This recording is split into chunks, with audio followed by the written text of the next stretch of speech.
คนพูดภาษาไทยอยู่แต่มักอยู่ลึกๆเข้าไปหลังๆหมู่บ้านริมทางแม้ในเกาะไหหลำก็ยังมีอยู่ในใจกลางเกาะถ้อยคำที่ส่งมาให้นั้นมีพ่อแม่พี่น้องปู่ย่าตายายอื่นๆซึ่งตรงกันอยู่มากนอกจากนี้พระนิพนธ์นี้ได้กล่าวถึงความเห็นของคนหลายคนที่มีประสบการณ์เช่นพญารัชดาอยู่จ่ายนรนองซึ่งเคยไปเมืองจีนบอกกับท่านหญิงว่าได้พบผักในแม่น้ำเมืองกวางตุ้งเขาปักหลักไม้ไว้จึงถามว่าผักอะไรพวกนั้นก็ตอบว่าผักบุ้งและเรือที่เรามาเรียกว่าสำปันนั้นก็คือคำว่า3 แผ่นนั่นเองภาษาอังกฤษก็เอามาเขียนเป็น3 ปั่นเราก็มาแต่งให้เป็น3 ปั้นไปท่านก็บอกว่าบัดนี้ยังมีพวกไทยอยู่ในเมืองจีนอย่างน้อย70 ล้านกว่าคนที่เป็นผู้เล่าเรียนรู้ว่าตัวเป็นไทยที่ไม่เล่าเรียนก็กลายเป็นจีนไปตามประเพณีที่ได้รับอยู่หนังสือเล่มนั้นก็เป็นผู้เขียนหมอดอดนี้เป็นมิชชันนารีอเมริกันอยู่ในเมืองเชียงรายถึง33 ปีและได้เดินทางไปทางยุนนานเสฉวนไกวเจ้ากวางสีกวางตุ้งและก็ตั้งเกียในปี 2442 ได้พบพวกไทยไปตลอดทางแล้วก็พูดจาไต่ถามกันรู้เรื่องเข้าใจได้หมอดอดเขียนไว้ว่าไทยมีอยู่หลายพวกถ้าพูดแต่เฉพาะที่หมอดอดได้พบเองก็มีอยู่ถึง10 พวกด้วยกันคือ1ไทยน้ำอยู่เหนือแม่น้ำดำและแม่น้ำแดงในยูนนานได้ยินว่าจีนเรียกว่าไทยน้ำเพราะพวกนี้มักตั้งบ้านเรือนอยู่ตามริมน้ำ2ไทยลายอยู่รวมกันกับไทยน้ำจีนเรียกว่าไทยลายเพราะพวกผู้หญิงนุ่งผ้าถุงลายคล้ายกับไทยยวนไทยเขินและไทยเลื้อแต่สั้นกว่า3ไทยหลวงบางทีปนอยู่กับไทยพวกอื่นๆรวมกันเรียกว่าผู้ไทยฝรั่งเศสคนหนึ่งบอกคำว่าผู้ไทยนี้เป็นชื่อชาติไม่ใช่ชื่อพวกหมอดอดได้พบครั้งแรกในยูนนานตะวันออกแล้วก็กวางนานพูดจากันเข้าใจ4ไทยใหญ่ได้พบในแดนเดียวกับไทยหลวงรูปร่างเล็กแต่จีนเรียกว่าคนใหญ่อาจเป็นพวกเดียวกับไทยหลวง5ไทยน้อยพวกนี้มีมากในเมืองกวางเจาและอยู่ตามต้นน้ำของแยงสีเกียงสำเนียงพูดคล้ายคนใหญ่มีเสียงรออย่างชัดเจน6ไทยโทได้พบในเมืองตั้งเกียและกวางซีตะวันตก7ไทยนุงอยู่ในแดนเดียวกับไทยโทภาษาก็เหมือนกันนุงเป็นภาษาจีนแปลว่าพ่อบ้าน8ไทยซองอยู่ในกวางสีตะวันออกผิดกับไทยโทไทยนุงเพียงเล็กน้อย9ไทยจุงอยู่ในเมืองไกวเจาเข้าใจว่าเรียกผิดตามสำเนียงจีนเช่นเดียวกับไทยลุง10ไทยจีนอยู่ในรุ่มน้ำอย่างสีในยุนนานตอนเหนือ10จำพวกนี้พูดกับหมอดอดเข้าใจทั้งนั้นตามประวัติศาสตร์ก็พูดถึงกล่าวว่าเมื่อจีนลงมาอยู่ทางเหนือแม่น้ำแยงซีแล้วก็ประจันหน้าอยู่กับไทยที่อยู่ทางใต้แล้วเกิดเป็นศึกสงครามต่อมาไทยเป็นฝ่ายแพ้ก็ถอยร่นไปอยู่ทางโหนานเสฉวนไกวเจ้ากระจายกันไปในที่ต่างๆตามกำลังต่อมาจีนก็ตามมาตีอีกไทยจุงมาอยู่ในยูนนานมีในพงศาวดารจีนที่มิสเตอร์กูดลิดคนอังกฤษเขียนไว้ว่าในสมัยหนึ่งจีนอ่อนแอจนแม้แต่ไทยก็กลับประกาศอิสรภาพได้ในยูนนานในปีพุทธศักราช965ครั้นเมื่อกุปายข่านตีได้เมืองจีนและสร้างกรุงปักกิ่งตั้งราชวงศ์หงวนขึ้นแล้วก็จัดการแ แผ่ราชอาณาจักรมาตีไทยในอยู่นานอีกไทยแพ้ครั้งนี้จึงอพยพลงใต้ซึ่งเป็นประเทศไทยอยู่บัดนี้บางพวกก็หยุดอยู่ในเมืองหลวงของลาวเป็นหมู่มี12 ปันนา12 จุไทยและอื่นๆตลอดทั้งทางเหนือไปจนถึงอัสสัมชัญเป็นที่สุดทางตะวันออกก็ไปถึงเมืองตั้งเกียอันมีแม่น้ำดำแม่น้ำแดงพวกไทยเราได้ล่องลงมาใกล้ทะเลก็จำเป็นต้องปะปนกับมอญเขมรและอินเดียจึงมีภาษาและประเพณีไปอีกอย่างหนึ่งแต่ก็ยังเข้าใจกันได้ทุกพวกส่วนพวกที่หยุดอยู่ในเมืองลาวก็จำเป็นต้องปะปนกับลาวพวกละว้าบ้างเป็นธรรมดาเราชาวใต้แม้จะต้องปะปนกับใครต่อใครเพราะการคมนาคมสะดวกยิ่งขึ้นก็ตามแต่ใจและนิสัยสันดานของเราก็ยังเป็นไทยอยู่นั่นเองฉะนั้นพวกที่หยุดอยู่ทางเหนือเขาก็เป็นเช่นเดียวกันกับเราเหมือนกันในตอนท้ายของพระนิพนธ์นี้ได้กล่าวว่าแม้แต่หมอดอดซึ่งไม่ใช่ไทยก็ยังเขียนไว้ในหนังสือว่านอกจากจะเป็นหน้าที่ทางศาสนาของข้าพเจ้าแล้วข้าพเจ้ายังมีเจตนาอย่างยิ่งที่จะให้ท่านทั้งหลายได้มีส่วนรู้ถึงสภาพความเป็นอยู่ของไทยที่แตกแยกกิ่งก้านสาขาออกไปทั่วทิศานุทิศในหนังสือเล่มนี้ข้าพเจ้าได้พยายามให้ท่านทั้งหลายรู้จักไทยเท่าที่ข้าพเจ้าเคยเห็นมาด้วยตาของข้าพเจ้าเองใจของข้าพเจ้านั้นปรารถนาถ้าจะเป็นไปได้จะได้เห็นไทยตั้ง10 ล้านนี้เดินเป็นกระบวนมโหฬาร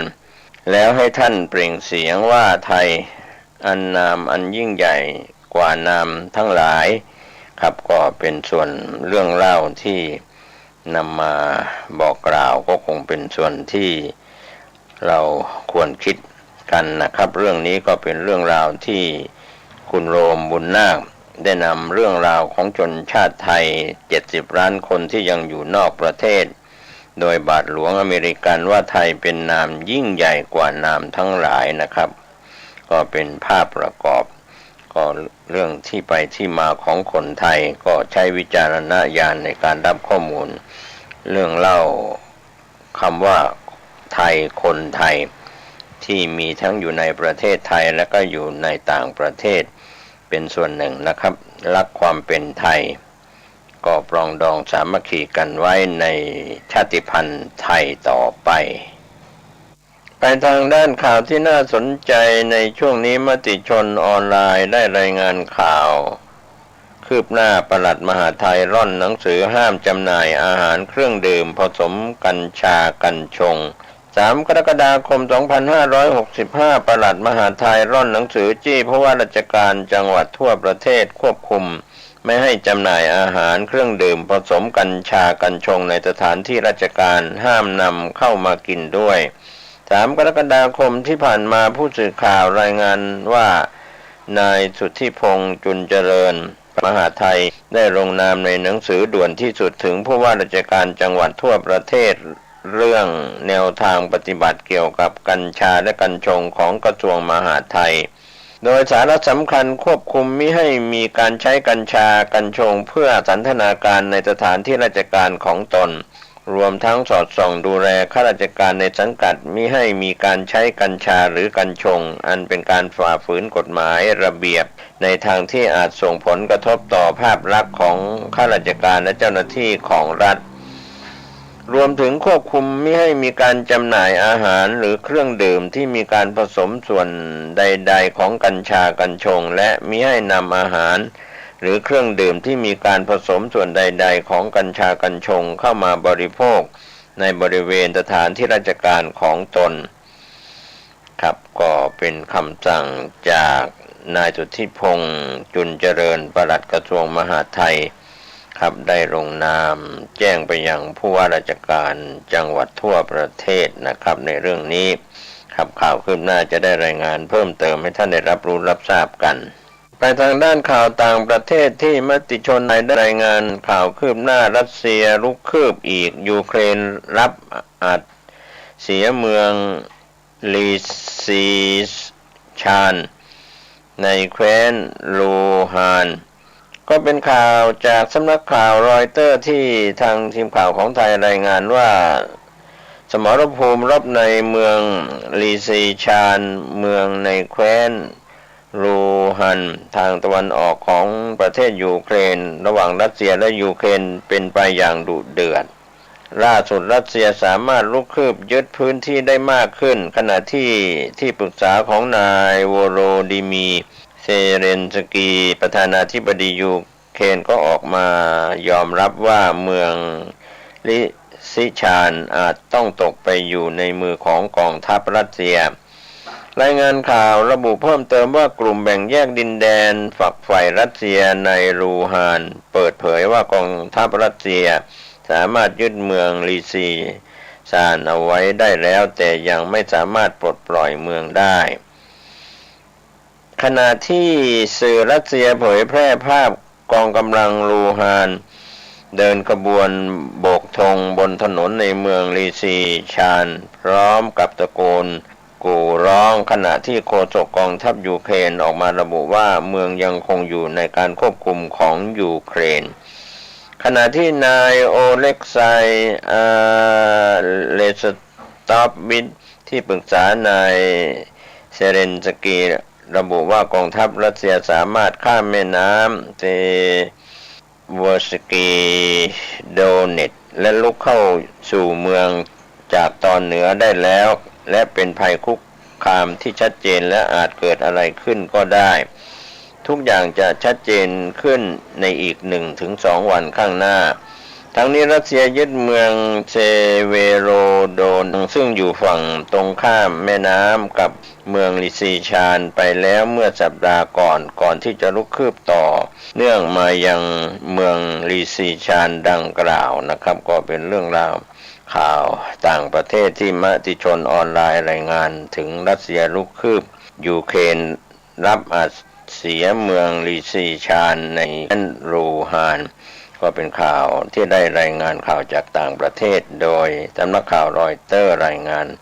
ข่าวคืบหน้าจะได้รายงานเพิ่มเติมกันเข้ามาไปทางด้านข่าวธุรกิจกรุงเทพธุรกิจออนไลน์ได้รายงานว่าเปิดหม้อสุกี้หุ้น MK หลังโควิดคลี่คลายแต่ต้นทุนพุ่งสูงขึ้นกินอะไรไปกิน MK เชื่อว่าเป็นอีกหนึ่งวลีทองที่ติดปากคนไทยเป็นอย่างดีมักจะได้ยินบ่อยๆเมื่อไปทานสุกี้ที่ร้าน MK หรือฟังจากสื่อโฆษณาต่างๆจนติดหูข่าวคืบหน้าเรื่องนี้ MK นั้นเปิดให้บริการมาแล้วกว่า60ปีถือว่าเป็นหนึ่งในร้านอาหารขวัญใจคนไทยด้วยรสชาติที่ถูกปากการบริการที่น่าประทับใจจนครองมาร์เก็ตแชร์อันดับหนึ่งในร้านสุกี้ด้วยระบบในส่วนที่ในกลุ่มร้านสุกี้แล้วก็ถือว่าเป็นระยะเวลาอันยาวนานทำให้ผ่านร้อนผ่านหนาวผ่านวิกฤตมาแล้วมากมายแต่รอบล่าสุดนี้กับการระบาดของโควิด -19 น่าจะหนักหนาสาหัสที่สุดเพราะหลายสาขาถูกปิดถูกจำกัดเวลาในการเปิดให้บริการก็มีการประกาศห้ามนั่งทานที่ร้านเพื่อป้องกันโรคระบาดตามมาตรการที่ภาครัฐกำหนดกระทบยอดขายดิ่งหวบสะท้อนจากผลประกอบการของบริษัท MK ลอตเตอรี่กรุ๊ปจำกัดมหาชน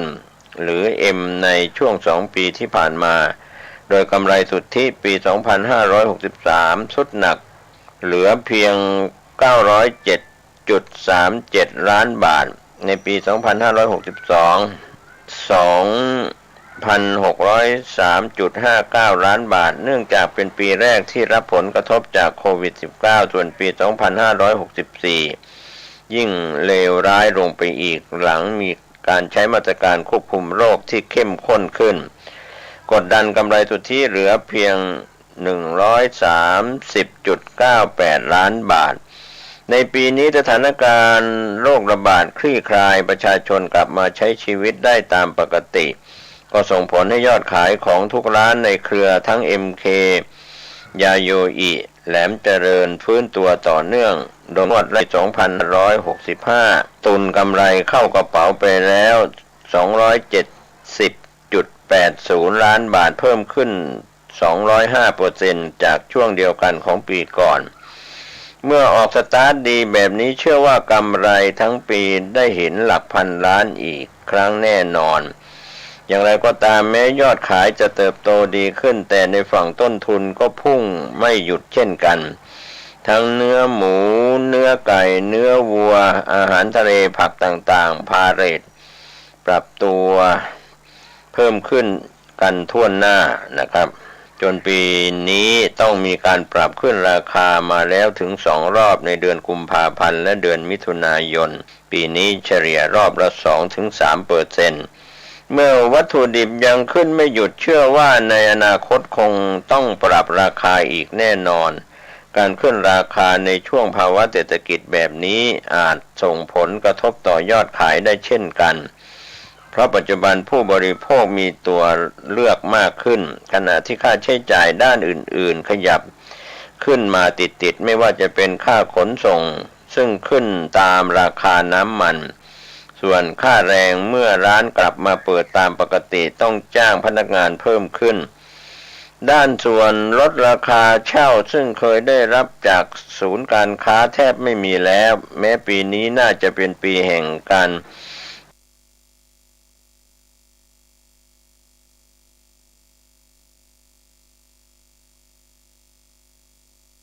เทิร์นอราวด์ของบริษัทแต่ด้วยปัจจัยถ่วงจากภาวะต้นทุนที่พุ่งสูงขึ้นอาจทำให้การเติบโตยังไม่ได้หวือหวามากแต่ก็คงไม่ขี้เหร่เชื่อว่าบริษัทจะปรับตัวได้เพราะเรื่องต้นทุนราคาสินค้ายังไม่น่ากลัวเท่ากับโรคระบาดเวลานี้ต้องภาวนาไม่ให้เกิดการระบาดรอบใหม่ขึ้นอีกขณะที่การเปิดประเทศอย่างเต็มรูปแบบหนุนให้กลุ่มลูกค้าต่างชาติเริ่มกลับมาใช้บริการอีกครั้งโดยเฉพาะคนจีนซึ่งเป็นลูกค้าหลักของบริษัทคิดเป็นสัดส่วนราวๆ 10% ของรายได้ก็รวมรอลุ้นว่าครึ่งปีหลังจะได้รับไฟเขียวให้สามารถเดินทางออกนอกประเทศได้หรือไม่ส่วนแผนการเปิดสาขาใหม่ปีนี้จะกลับมาเร่งเครื่องอีกครั้งหลัง2 ปีที่ผ่านมาถูกพิษโควิดเล่นงานจนแทบไม่ได้ขยายสาขาปี2565ตั้งเป้าเปิดสาขารวม26สาขาแบ่งเป็น MK 11สาขายาโยอิ9สาขาและอื่นๆอีก6สาขาด้านธุรกิจในต่างประเทศรอลุ้นการฟื้นตัวเช่นกันโดยปัจจุบันมีร้าน MK 25สาขาในญี่ปุ่น7สาขาในเวียดนามคือ25สาขาในญี่ปุ่นแล้วก็7สาขาในเวียดนามส่วนสปป.ลาวมีร้าน MK 3สาขามิยาซากิ1สาขาและสิงคโปร์มีร้านยาโยอิ8สาขาขณะที่ราคาหุ้นเชื่อว่าน่าจะผ่านจุดต่ำไปแล้วเช่นกันหลังวิกฤตรอบนี้ลงไปทำจุดต่ำสุดที่40 บาทช่วงเดือนมีนาคม2563นั้นปัจจุบันก็ค่อยๆฟื้นตัวขึ้นมาจนยืนเหนือ50 บาทสูงกว่าราคา IPO ที่49 บาทแถมยังมีจุดแข็งจากกระแสเงินสดและฐานะการเงินที่แข็งแกร่งด้านบล.ฟินันเซียไซรัสออกมาชี้แจงว่ากำไรได้ผ่านจุดต่ำสุดในไตรมาส1ปี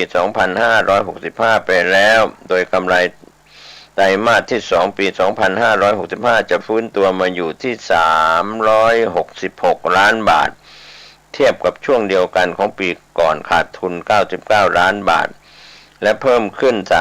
35.1% จากไตรมาสก่อนก็รับอานิสงส์จากปัจจัยฤดูกาลเนื่องจากเป็นช่วงวันหยุดยาวประกอบกับฐานที่ต่ำในปีก่อนซึ่งถูกสั่งห้ามนั่งรับประทานในร้านคาดว่ายอดขายสาขาเดิมจะบวกแรง 60% จากปีก่อนส่วนหนึ่งก็มาจากการปรับขึ้นราคาอาหารเพื่อลดผลกระทบของต้นทุนอาหารที่สูงขึ้นแต่คงไม่ทั้งหมดจึงคาดว่าอัตรากำไรขั้นต้นจะลดลงเป็น 65% จาก 65.6% ในไตรมาสก่อนแ แต่ยังสูงกว่าช่วงเดียวกันของปีก่อน 63.2%จากผลกระทบต้นทุนวัตถุดิบที่สูงขึ้นมากจึงปรับลดกำไรสุทธิปี 2565 ลง 30%เป็น 1,572 ล้านบาทคาดว่าราคาวัตถุดิบจะเริ่มคลี่คลายในปีหน้าหนุนกำไรปี 2566 โตต่อ 35.8% สู่ระดับ 2,000 ล้านบาทนะครับก็เป็นเรื่องราวที่เกี่ยวข้องกับสิ่งที่คนไทยและชาวต่างชาตินิยมบริโภคกันก็คือ MK นะครับเปิดบริการมาแล้วมากกว่า60ปีถือว่าเป็นหนึ่งในร้านอาหารขวัญใจคนไทยที่ไปใช้บริการกันก็ถือว่าครองมาเก็ตแชร์อันดับหนึ่งในกลุ่มร้านสุกี้ยาวนานกว่า60ปีก็ขอบคุณทีมข่าวกรุงเทพธุรกิจออนไลน์ที่ได้รายงานข่าวนี้กันเข้ามาข่าวชาวบ้านวันนี้หมดเวลาลงผมเกษตรเพชรสำริดบรรณาธิการข่าวก้านนิวก็ขอบคุณพี่น้องสื่อมวลชนทุกแขนงสาขาจากส่วนกลางและก็ส่วนภูมิภาคทั้งข่าวภายในประเทศและข่าวจากต่างประเทศช่วงนี้การติดตามการพยากรณ์อากาศจากกรมอุตุนิยมวิทยาก็ก้าวย่างเข้าสู่ฤดูฝนดินฟ้าอากาศฝนตกชุกหนาแน่นในหลายพื้นที่อย่างไรติดตามข้อมูลข่าวสารจากกรมอุตุนิยมวิทยาเดินทางขับรถด้วยความไม่ประมาทบางเส้นทางถนนดินสไลด์ลงจากภูเขาดอยภูเขาอาจเกิดเหตุเป็นอันตรายได้ก็ขับรถด้วยความไม่ประมาทปลอดภัยเดินทางขึ้นเหนือร่องใต้สวัสดีครับวันนี้มาพบมาปะกันอีกเช่นเคยในรายการปกิณกะแห่งธรรมะณทางสถานีวิทยุแห่งนี้และในวันเวลาเดียวกันนี้ตุเจ้าวัดหนองตองตนนี้ก็จะได้นำเอาธรรมะสเปเหระปกิณกะมาผสมประสานกันมามาจามาบรรยายแก่ญาติแก่โยมได้รับฟังกันขอขอบใจเนอะต่อเจ้าหน้าที่ทุกท่านทุกคนที่ทำงานด้วยความเสียสละขอบใจต่อญาติต่อโยมบ่ว่าคนหนุ่มคนกำคนเฒ่าคนแก่ไม่ยิงเป่าใจที่ติดตามฟังรายการนี้ทุกสารทิศต้องขอบใจนักๆเอาพร้อมแล้วเนาะญาติโยมเนาะต่อไปเราก็มาไหว้พระสวดมนต์กันนะฉบับย่อตามรายของตุเจ้าวัดหนองตองเอาละต่อไปก็ตั้งใจว่าพร้อมๆกันไปอะระหังสัมมาสัมพุทโธภะคะวาพุทธังภะคะวันตังอภิวาเทมิกราบพระพุทธสวากขาโตภะคะวะตาธัมโมธัมมังนัมมัสสามิกราบพระธรรมสุปฏิปันโนภะคะวะโตสาวกสังโฆสังฆังนัมมามิกราบพระสงฆ์ต่อไปกล่าวกรรมนมัสการพร้อมๆกันเนอะนะโมตัสสะภะคะวะโตอะระหะโตสัมมาสัมพุทธัสสะนะโม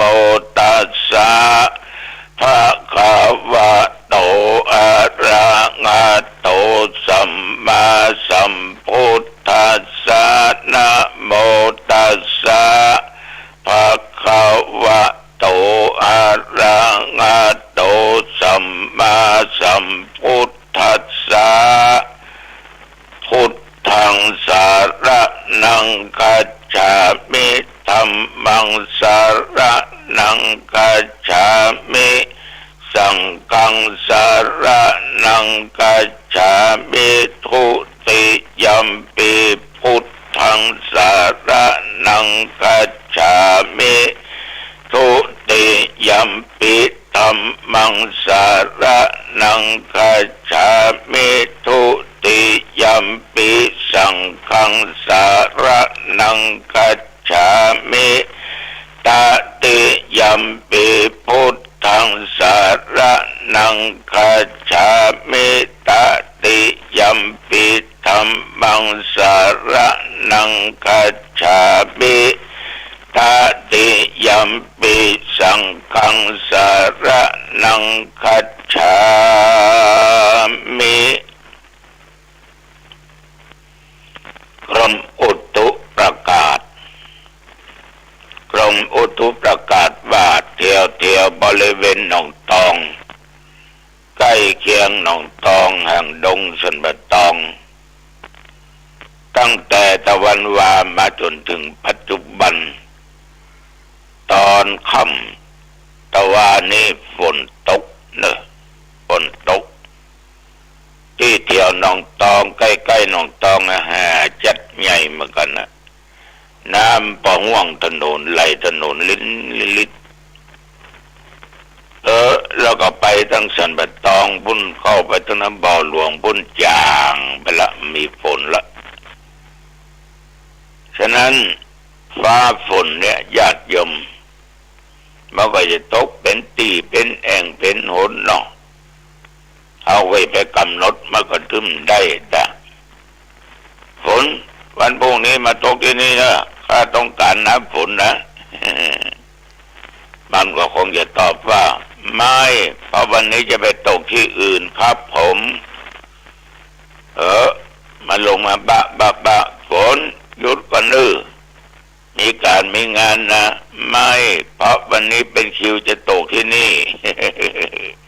ก็ออกไม่ออกก็อุ้ยไม่อุ้ยเรื่องเหล่านี้ก็ดังที่อู้กันว่ามันเป็นเรื่องธรรมชาติเนาะเรื่องธรรมชาติศรัทธาญาติโยมท่านผู้ฟังตะวันวานี้ก็ได้มีโอกาสไปงานข่าวดำเนาะที่บ้านตุ้งฟ้าห้ามอำเภอสันบะตองศรัทธาก็อาจจะสงสัยว่าตุ้งฟ้าห้ามนี่มันมีทางใดตัวเจ้าถ้าโยมลุกจากเชียงใหม่มาเนาะล่องมาตามถนนสายคันคลองนะสายคันคลองล่องมาติ๊กจะผ่านสี่แยกสมึงเข้ามาเขตอำเภอหางดงเนาะล่องมาเถอะเดี๋ยวมันจะมาป้ายว่าวัดทุ่งฟ้าห้ามตำบลหนองบ่อหลวงอำเภอสมะทองจังหวัดเชียงใหม่เนี่ยถ้าล่องมาจะเจอพอดีก็บ่ใกล้กับหนองบ่อหลวงเอาลุกตั้งใต้มาตั้งแม่วางมาขึ้นมาตามคันคลองแล้วก็ไปคืนติ๊กมาเพราะถนนเส้นชลประทานนี่ญาติโยมมันไปพดถ้าเอาว่าเลี้ยวขวาเลี้ยวซ้ายพดพุ่นละตะปูนพุ่นละอำเภอประสางพุ่นนะพดปุ่นจะไปพระบาทตักผ้าก็เลี้ยวขวาจากมาประสางก็เลี้ยวซ้ายหรือจะตั้งซื่อไปก็พดโดยติว่าบอกเนี่ยหน้าต่างเส้นนี้มันก็ดูตั้งวิ่งรถเนอะเอาไว้แม้แต่เพื่อไม่บางญาติโยมก็มาเส้นนั้นนะจะไปบ้านกาดนะอย่างนะไปบ้านอันไม่บางเนี่ยบ้านอัมพรามกับบ้านอย่างกาองเย็นกาองเย็นแม่วางเนาะก็ไปเส้นเนี่ยจะไปโดยสัพยูก็ไปเส้นเนี่ยไปวัดหลวงปู่ครูบาเจ้าวัดตาจำปีก็ไปเส้นเนี่ยมันต้องบอกเส้นทางบอกป้ายนะก็รู้สึกว่าวันทางวิ่งสะดวกสบายดีสำหรับบรรยากาศในงานข่าวดำขึ้นแล้วนี่ก็คนก็ประหายพอดีสัก100 กว่าท่าน100 กว่าคนแต่เพิ่งก็จัดที่นั่งไว้เป็นระเบียบเรียบร้อยปฏิ นเกินไปบ้างห่างกันจนเกินไปนะท่านก็ยังสวมหน้ากากกันอยู่ทุกท่านทุกคนดูแล้วก็น่าชื่นมึนดีใจกับเปิ้นที่กาดบัดตกบัดตั้งอยู่ในความประมาทนี่นะต่อออกไม่ออกญาติโยมทั้งหลายในคืนที่แล้วตุเจ้าก็เตะทำเมืองแหละพระปูจารราธนาเมืองโลกกาโลยันเตมหาวิโลจบภาวนาโมเทศทำเมืองให้เปิ้นฟังทำได้เทศกันแล้วก็อานิสงส์การตานตุงเล็กตุงตองนะญาติโยมท่านผู้ฟังทั้งหลายในวันนี้ที่วัดหลวงจอมทองก็จะมีการเต็กผู้เจ้าทรงตนเป็นมหาปรริญญาธรรมเก้าประโยคเป็นนาคหลวงโดยพระเจ้าแผ่นดินนั้นทรงมีเมตตากรุณาพระราชทานพระไตรกาอัฐบริการการบวชหมดครั้งแรกต้องได้บวชที่วัดพระแก้วแต่ว่าอายุก็เกินน้อย22 23ย่างเข้ามาละถ้า21นี่ก็ได้บวชที่วัดพระแก้วจะบวชที่วัดพระแก้วหรือจะบวชที่วัดพระธาตุสีจอมทองก็เป็นพระอารามหลวงแล้วก็นับว่าเป็นนิมิตหมายที่ดีของทุกเจ้าที่เพิ่นสอบปรริญญาธรรมเข้าประโยคได้และขององค์การคณะสงฆ์ตลอดจนพี่น้องประชาชนก็มีทุกเจ้าเหนือห่างดง1 ตนละนะจะเพ็กวันเนี้ยอุปสมบทวันเนี้ย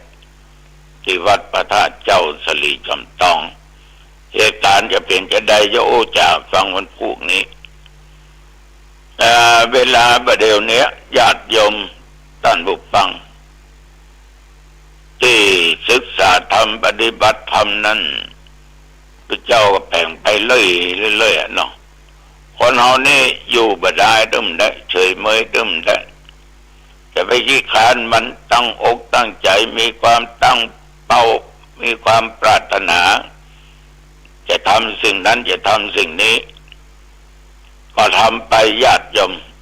เนี่ยธรรมภาพเนี่ยก็จะทำไปเสร็จมาได้จังมันเอาเกิดอย่างนี้สบายใจลงเนี่ยอย่างก็จ้างเนี่ยการเนี่ยงานทำนั้นทำนี้ทำราชการก็ตามขอตั้งใจทำนะโยมมันจึงจะประสบผลสำเร็จได้อันนี้ก็วันศีลหน้านึกอย่าปกเสาเอกเสามงคลอย่างละเนาะตามประเพณีของเจ้าล้านนาเฮาอันตุลุงเนี่ยอันใดก็เป็นเอกอันใดก็เป็นมงคลบ่ละนะแม้แต่มือจันทร์วันดีเลิกงามอย่างต่างๆตุลุงนี่ก็ดีทั้งนั้นเกี่ยวก็ลองมาตาหนึ่งเข้าวันเสียกะมาทำบุญวันนี้ก็ได้เนาะดีแล้วอาจารย์ในวันนี้ก็เป็นวันดีติอันวิเศษดุติอันวิเศษเติมกันนะมันไม่ได้ปั่นว่าดีแล้ววันนี้ก็เป็นวันเสียเนื่อยนะญาติโยมก็ใจอ่อนพระเจ้านี่กึศไปอย่างหนึ่งดีและเสียนั้นอยู่ที่กรรมคือการกระทำถ้าเราทำดีมันก็เป็นวันดีของเราชีวิตดีของเราถ้าเราทำบดีมันก็เป็นอัปมงคลเป็นวันที่เราต้องเสียชื่อเสียเสียงเสียเงินเสียทองเสียเข้าเสียของเสียญาติพี่น้องเสียเพื่อนพ้องมิตรสหายคำพระเจ้าถึงว่าดีทั้งนั้นญาติโยมบดีนี่มันได้ฉะนั้นวันดีบดีก็แล้วแต่ใครจะถืออย่างใดก็ได้แต่พระเจ้าตัวนี้บักขัดไผจะทำอย่างใดก็เป็นสิ่งที่ดีทั้งนั้นเพราะคิดใจเขาตั้งว่าเขาทำดีเขาไม่ได้ทำมือเสียหายได้ทั้งสิ้นถ้าเอาไปกึศบัญญัติอันนั้นมันจะบดีไปทำอย่างนี้มันจะบดีมันก็เลยจะบดีไปที่บดีไปอย่างจิตใจมันจะหดหู่นะจิตใจจะหดหู่อยู่ที่กำปากคนเหมือนกันนะ ปากเป็นมงคลมันก็เป็นมงคลปากเป็นอัปมงคลมันก็เป็นอัปมงคลนะญาติโยมมาก็อู้ฟังหลายเตื้อหรอกคนสมัยก่อนเนี่ยเอายอดอย่างไรขึ้นบ้านใหม่ขึ้นเฮือนใหม่เนาะโยมจะสังเกตได้หรอกที่หัวขั้นใดนะห้อยหันคือเปิ้นเอาดีไปมัดห้อยแต่หันหรอกเปิ้นเอาปากเป็นมงคลหรอกคนนั้นคนนี้ว่าเท่าแก่หนุ่มกำยิงใจเอวขึ้นขั้นใดเงนหน้าพ่อโอ้ดีละแม่นก็ดีเนาะดีแต่ดีมันออกจากปากทุกคนอ่ะมันก็เป็นมงคลมันก็ถึงดีแต่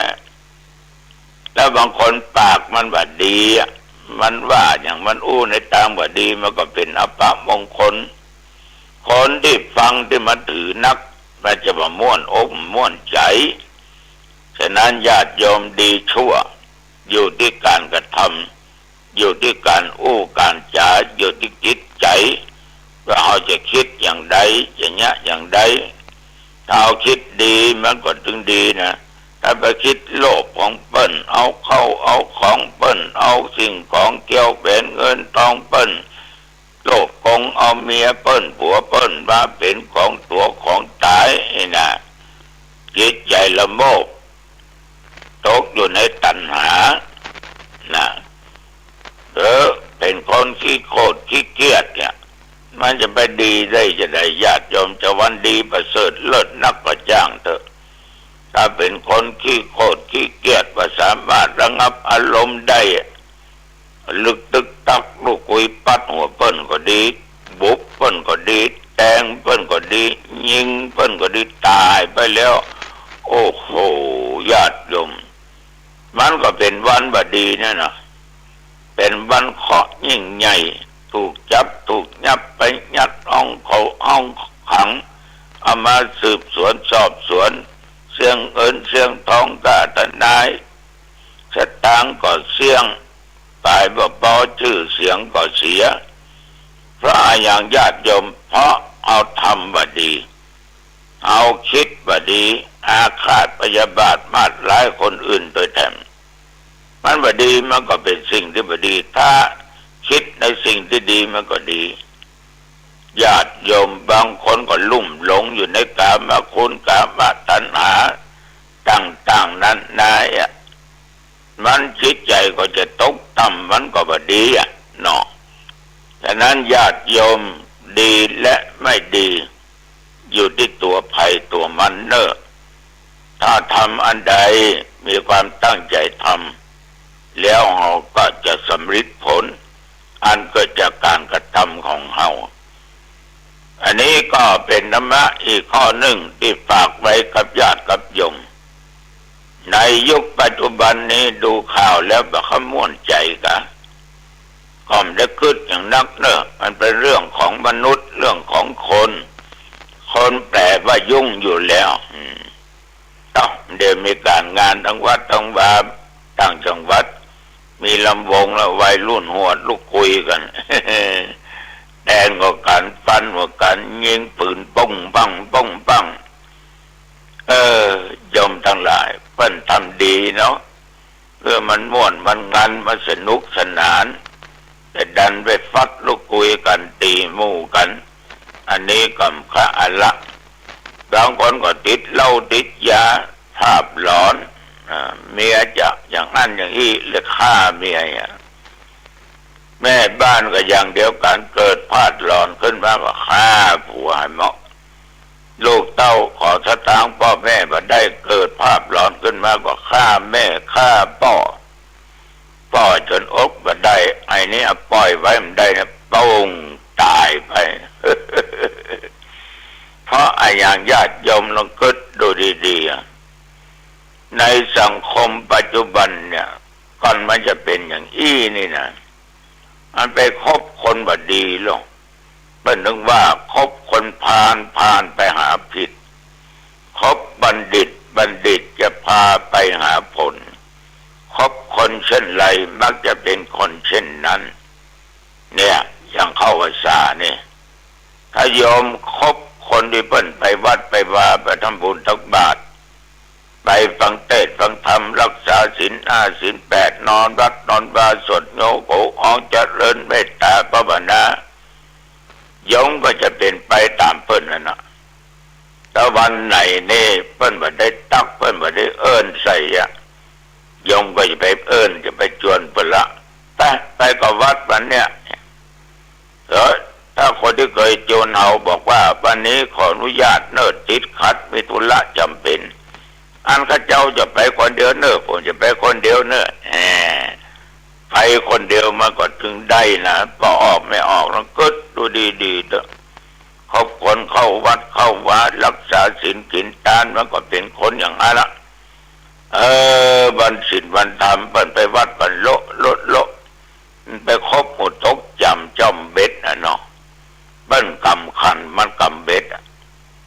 เปิ้นกำขันเขาตอกดอกไม้หิ้วสาโภชนะอาหารตลอดวัตถุทายทานต่างๆไปวัดมันเปื้อแห่มันไปโตยหมู่ตอดแห่มันก็เลยเข้าวัดละมันก็ไปทางนั้นเนี่ยฉะนั้นมันคบคนดีมันก็ดีไปคบคนพาลมันก็พาลไปในทางที่ผิดในทางที่บ่ถูกต้องฉะนั้นญาติโยมจะคบใครก็ดูดีๆเนอะดูดีๆบางคนก็อาจจะแย้งตุว่าก็มันเรื่องของข้าลูกตูข้าจะคบใครก็เรื่องของข้าจะไปจอมเบ็ดตอดแหก็เรื่องของข้าจะตกจำก็เรื่องของข้าได้ป่ามาข้าก็ต้มเก่งปิ้งจีไปตาเนื้อตุเจ้าโลอันนั้นเหมาะ มันคนละเรื่องเลยพอออกไม่ออกมันคนละเรื่องฉะนั้นญาติโยมท่านผู้ฟังชวนกันไปวัดเด้อนะใกล้เข้าพรรษามาทุกคณะแล้วนะใกล้เข้ามาทุกคณะนะวันเข้าพรรษานะตรงกับวันอาสาฬหบูชาคนบางคนคบกินคบแอวกับคนที่กินที่แอววัดว่าอารามไม่สนใจสักอย่างญาติโยมตลอดแรงตลอดสดสามีกล้าสั่งสรรค์เองฮะสปะสเปดแม่นมันเป็นสิทธิของโยมมันเป็นสิทธิของโยมจะทำอย่างใดก็ได้นะแต่ตัวเจ้าในฐานะเป็นนักบวชญาติโยมก็คือการอุปถากอุปถัมภ์อุปการะคุณมาตลอดเวลาศึกษาแล้วเรียนแล้วปฏิบัติแล้วหูผลแล้วบ่เอามาอู้มาจ่ามาบอกมากล่าวมันก็บ่ถูกต้องด้วยเนาะมันเป็นหน้าที่ของทุกเจ้าเหมือนกันนะฉะนั้นบางครั้งเขาก็อู้จ่าไปอาจจะถูกใจพ่องบ่ถูกใจหลายถ้ามันถูกใจมันก็จะมีสติกลับขึ้นว่าถ้ามันบ่ถูกใจมันก็ถลำลงไปดึกเตื้อลึกไปดึกเตื้อญาติโยมฉะนั้นการประคบคนพาลเนี่ยมันดีนะมันเป็นมงคลต่อชีวิตสิ่งใดดีที่เกิดขึ้นกับชีวิตของตัวเองสิ่งนั้นคือมงคลสิ่งนั้นคือบุญมันเย็นมันมีความสุขได้ทำแล้วสบายจิตสบายใจความดีที่เป็นมงคลมันเกิดขึ้นในด้านจิตใจมันก็มีความสุขอย่างบอกบ่ถูกอย่างอาตมาภาพอยู่ในวัดมาเป็นทุกเจ้าได้56 พรรษาละอย่าง57 พรรษามาหน้านี่ละเป็นเน้นได้7เนี่ยได้63แล้วนะถ้ามาหน้าจะได้64แล้วมันก็ม่วนด้วยเฮ้ยเอาอยู่วัดอยู่ว่านี่นะแถมนั้นมันไว้พระสวดมนต์ศึกษาเรียนปฏิบัติไปนะตามศีลตามธรรมก็เรียกว่าอาตมาภาพถึงวันเนี่ยก็เผยแผ่ธรรมเทศน์ให้ญาติโยมฟังทำให้ญาติโยมดูอยู่ให้ญาติโยมได้เห็น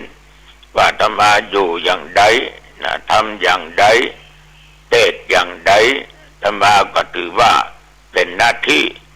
เพราะเอาศึกษามาเอาเรียนรู้มาได้รับการอบรมมาสอนมาเอาก็นำมาประพฤติปฏิบัติเพื่อโยมได้หูได้หันกันฉะนั้นศรัทธาสาธุชนญาติโยมคบคนไปวัดเนี่ยเนอในภาษานี้นะแม่อุ้ยไปมันได้ท่านพระครูอีป้อก็ไปบ่ได้ลุกยากนั่งยากก็อยู่บ้านนะเนาะมันไปเอาบ้านเป็นวัดก็ได้หลวงวัดตระคือวัดข้อวัดปฏิบัติเอาก็รักษาศีลอยู่บ้านนะเนาะฟังเทศน์ฟังธรรมอยู่บ้านนะเนาะตัวเจ้าน้องต้องทั้งเทศกูเจ้าเนาะตัวเจ้าทั้งหลายก็เทศกันตามทางสถานีวิทยุต่างๆก็เปิดฟังนะใบพระสวดมนต์เจริญสมาธิแผ่เมตตาอยู่บ้านนะเนาะก็เอาไปบ่ได้เราเพิ่งเอาไปได้ยังไงเนาะฉะนั้นญาติโยมเปิ้นก็ตึงแบบว่าอย่างของเขาทำแล้วกันนะเขาทำดีไม่ใช่ว่าอยู่วัดนั่งเล่นกันนั่งให้รู้กันเนาะทำในสิ่งที่บดีบงามอันนั้นไม่ใช่ลายละนะ ฉะนั้นขออภัยกับญาติกับโยมเนอะถ้าคำนี้ไปถูกต้องโสตประสาทหูท่านมันบรรทุกอกถูกใจตัวเจ้าก็กลัวเป็นบาปเป็นกรรมต้องขออภัยตัวจิมเนอะ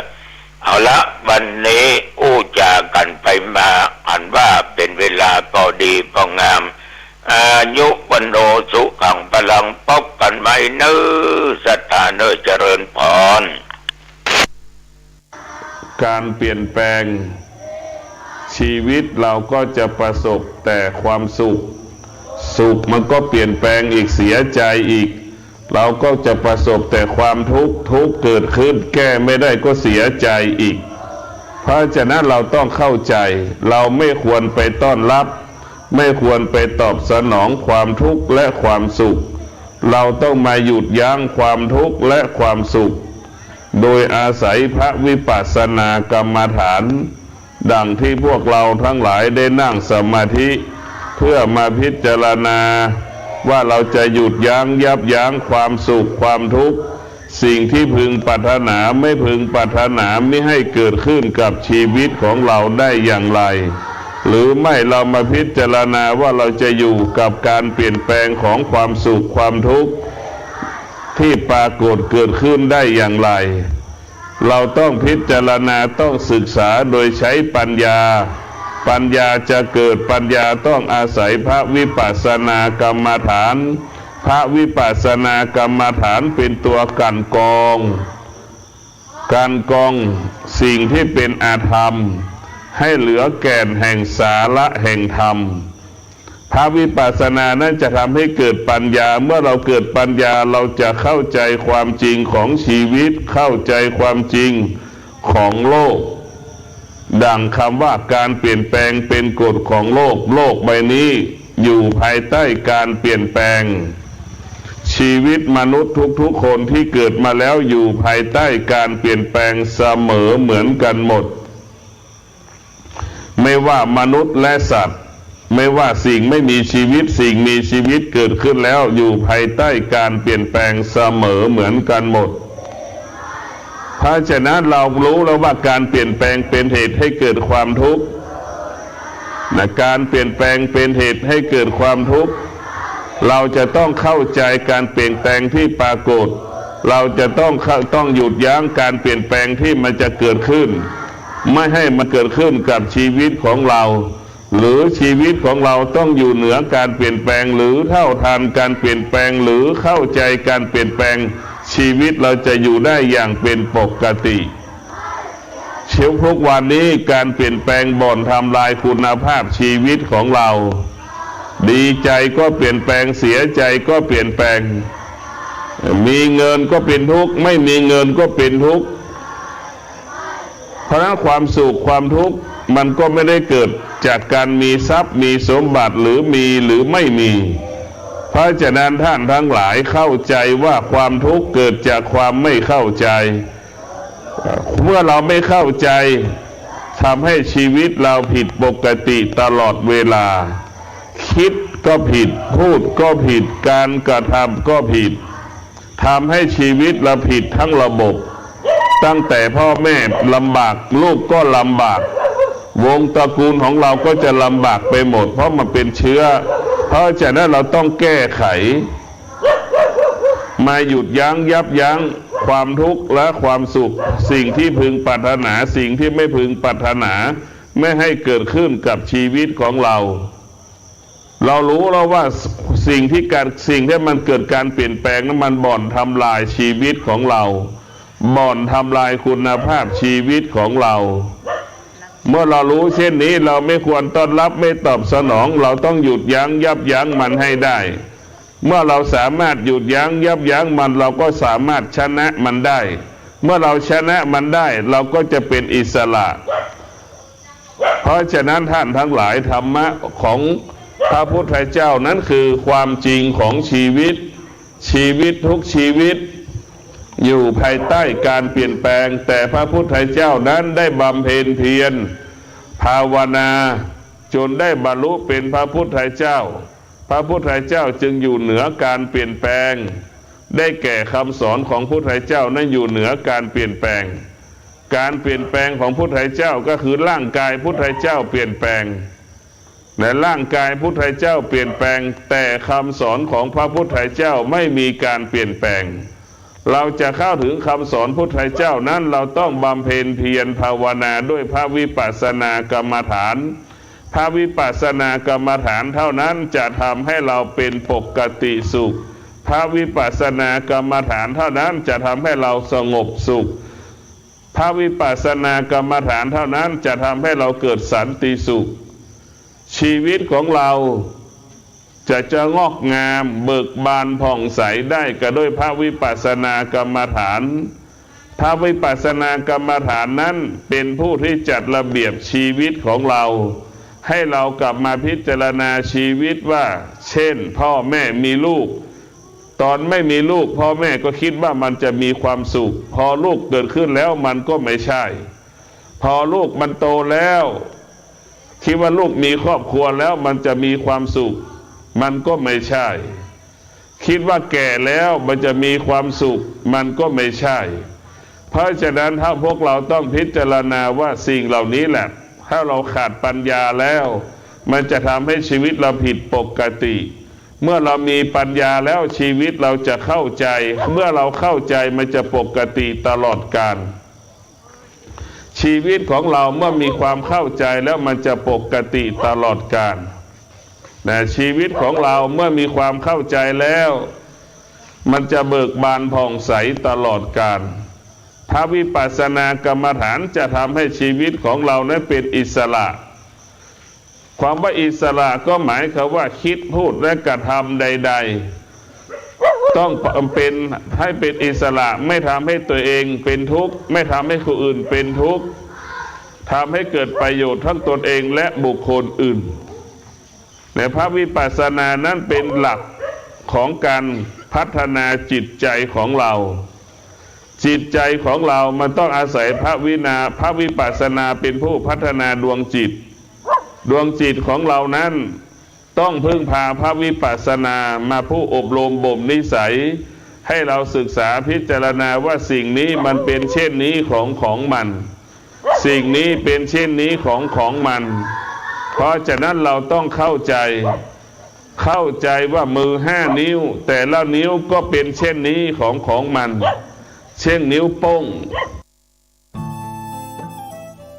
ท่านกำลังติดตามรับฟังสถานีวิทยุกระจายเสียงพระพุทธศาสนาแห่งชาติและสังคมคลื่นเพื่อการศึกษาพระพุทธศาสนาและวัฒนธรรมระบบ FM 104.5 เมกะเฮิรตซ์รายการต่อไปเป็นรายการเสียงธรรมจากวัดศรีโสดา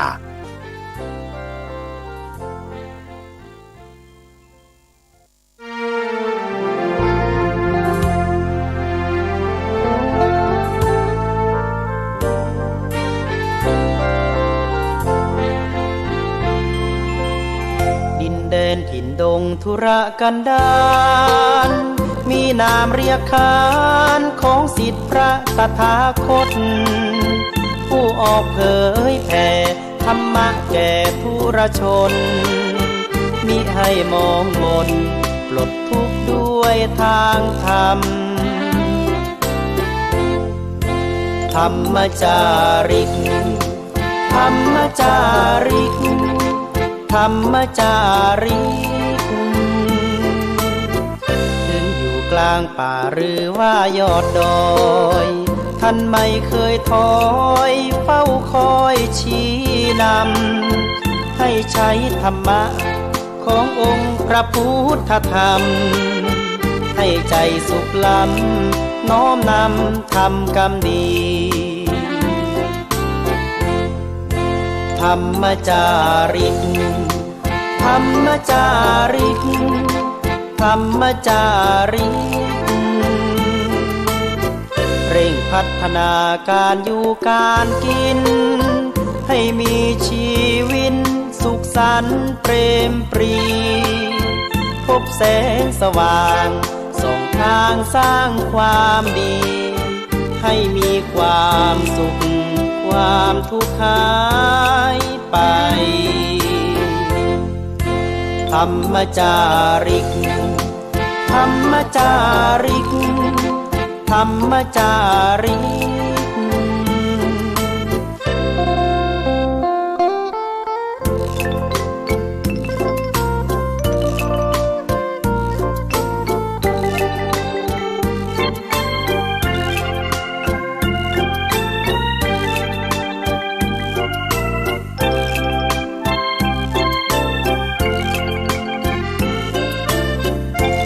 พัฒนาการอยู่การกินให้มีชีวิตสุขสันต์เปรมปรีพบแสงสว่างส่องทางสร้างความดีให้มีความสุขความทุกข์หายไปธรรมจาริกธรรมจาริกธรรมจาริกธรรมจาริกธรรมจาริกธรรมจาริกธรรมจาริก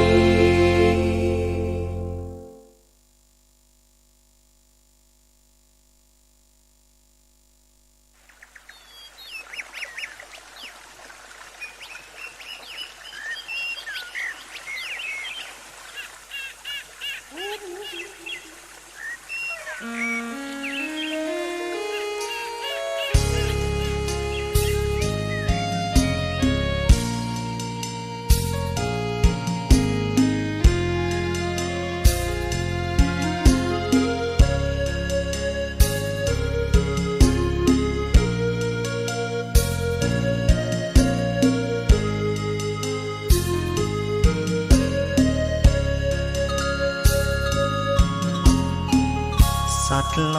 กทุกตัวกลัวตายเหมือนกันฉะนั้นยายเข็นฆ่าพันทั้งที่มันไม่มีพิษ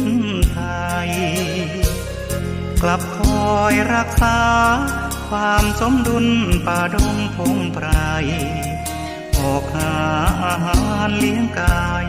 ถูกยิงตายเพราะคนใจดำอาจมีลูกน้อยต้องคอยเลี้ยงดูขาดพ่อแม่คอยอุ้มชูลองคิดดูผู้ได้รับกรรมคงหิวโหยหาอย่างเวทนาโทตาดำหากไม่หยุดการกระทำเวรกรรมต้องตามสนองอาณาติปาตาเวรมณีขาดสินข้อนี้ชีวิตหม่นหมองอายุจะสั้นไร้คู่เคียงครองผลกรรมคือต้องทุกข์ทนจนตายหยุดเถิดพรานไพรเพราะได้เมตตาสัตว์โลกล้วนกำนำพารู้สื่อภาษาแค่พูดไม่ได้ สายตาอ้อนวอนขอชีวิตหยุดคิดทำร้ายมันมีชีวิตจิตใจกลัวเจ็บกลัวตายเหมือนกันกับเรา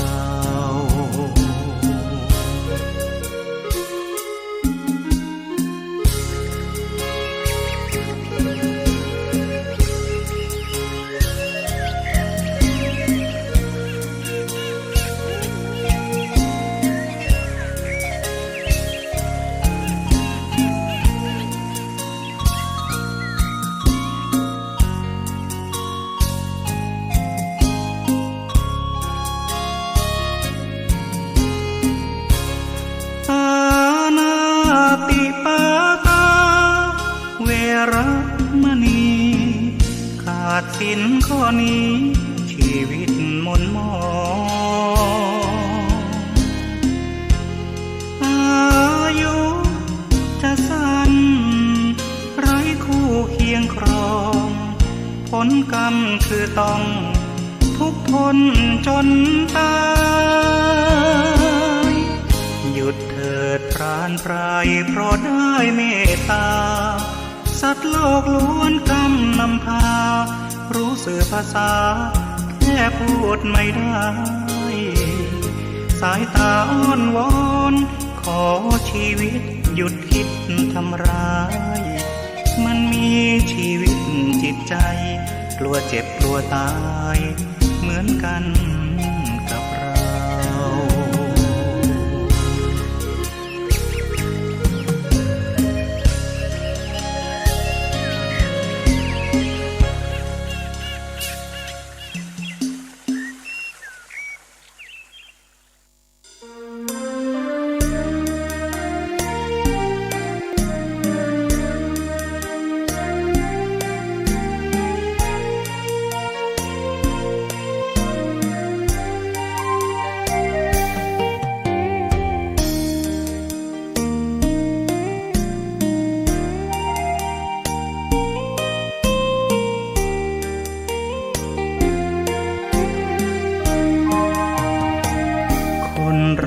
เกิดมาตามวาสนาชะตาลิขิตสัตว์โลกสิ่งมีชีวิตลิขิตไปตามผลกรรมดีแล้วอย่างไรติดตามตัวด้วยการกระทำชนได้ไร้ศีลธรรมย่อมไม่รู้คำว่าบาปบุญเกิดมาอับจนทุกข์ระทมอย่าคิดโทษใครอาจเป็นเคราะห์กรรมปางไหนไม่ทำทานเอาไว้เป็นทุนเกิดมาร่ำรวยเพราะแบ่งปันช่วยเหลือผู้คนเห็นค่าแม้ชีวิตตนหลีกไม่พ้นเจอยมมาบาเกิดเป็นมนุษย์ที่สุดของความประเสริฐจิตใจล้ำเลิศเกินกว่าสัตว์เดรัจฉานมันทำความดีสร้างสมบุญกุศลสินทานพบแต่ความสุขสำราญจิตเบิกบานทุกภพชาติไปเกิดมาเป็นคนมีหรือจนก็คนเหมือนกันอย่าแบ่งแยกคนชนชั้นรังเกียจเหยียดฉันกันได้ทำไมรักกันเถิดหนามีจิตเมตตา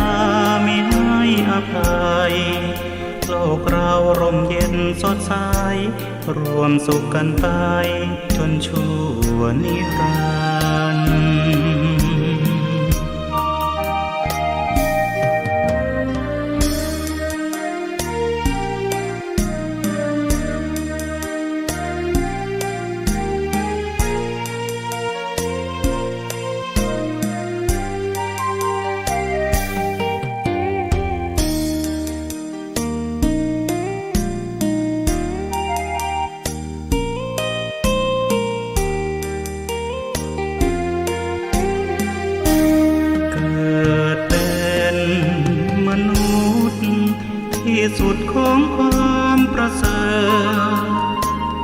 จิตใจล้ำเลิศเกินกว่าสัตว์เดรัจฉานมันทำความดีสร้างสมบุญกุศลสินทานพบแต่ความสุขสำราญจิตเบิกบานทุกภพชาติไปเกิดมาเป็นคนมีหรือจนก็คนเหมือนกันอย่าแบ่งแยกคนชนชั้นรังเกียจเหยียดฉันกันได้ทำไมรักกันเถิดหนามีจิตเมตตามีให้อภัยโลกเราร่มเย็นสดใสรวมสุขกันไปจนชั่วนิรันด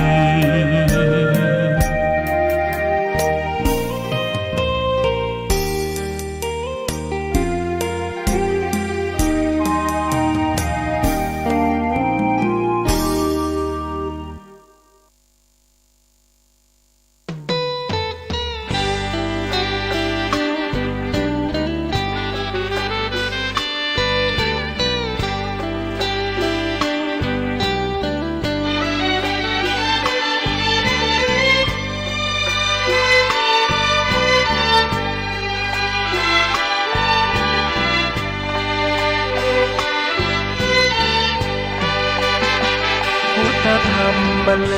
งเป็นเพลงเพื่อชาวมวลชนชีวิตมืดมนสับสนจงมาฟังเพลงสิ่งร้ายๆในใจอย่าได้กลัวเกรงพุทธธรรมบรรเลงกำราบกราบให้ดับสูญขอยกพุทธธรรมน้อมนำใส่ในบทเพลงเศร้าเหงาวังเวงเอาเพลงสร้างสรรค์คำจุนฟังกันแล้วอย่ารอบอกต่อเป็นบุญขอให้ท่านคุณทั้งหลายบอกไปเถิดนาคำสอนพระองค์ 84,000 พระธรรมขันธ์ได้ทรงสร้างสรรค์เตือนใจไว้ทุกเวลาอย่าหลงมัวเมาจิตเฝ้าแต่ปรารถนารูปเวทนาสัญญาสังขารวิญญา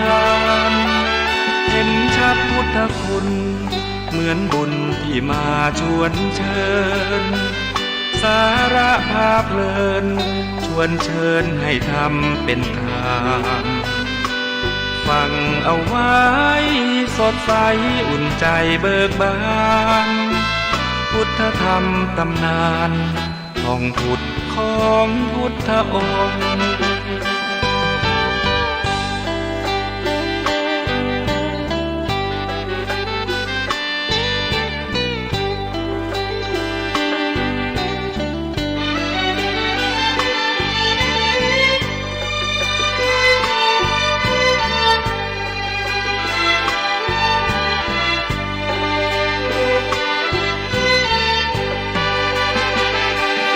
สอนพระองค์ 84,000 พระธรรมขันธ์ได้ทรงสร้างสรรค์เตือนใจไว้ทุกเวลาอย่าหลงมัวเมาจิตเฝ้าแต่ปรารถนารูปเวทนาสัญญาสังขารวิญญาณเห็นชัดพุทธคุณเหมือนบุญที่มาชวนเชิญสาระภาพเพลินชวนเชิญให้ทำเป็นทางฟังเอาไว้สดใสอุ่นใจเบิกบานพุทธธรรมตำนานของพุทธนำพุทธชน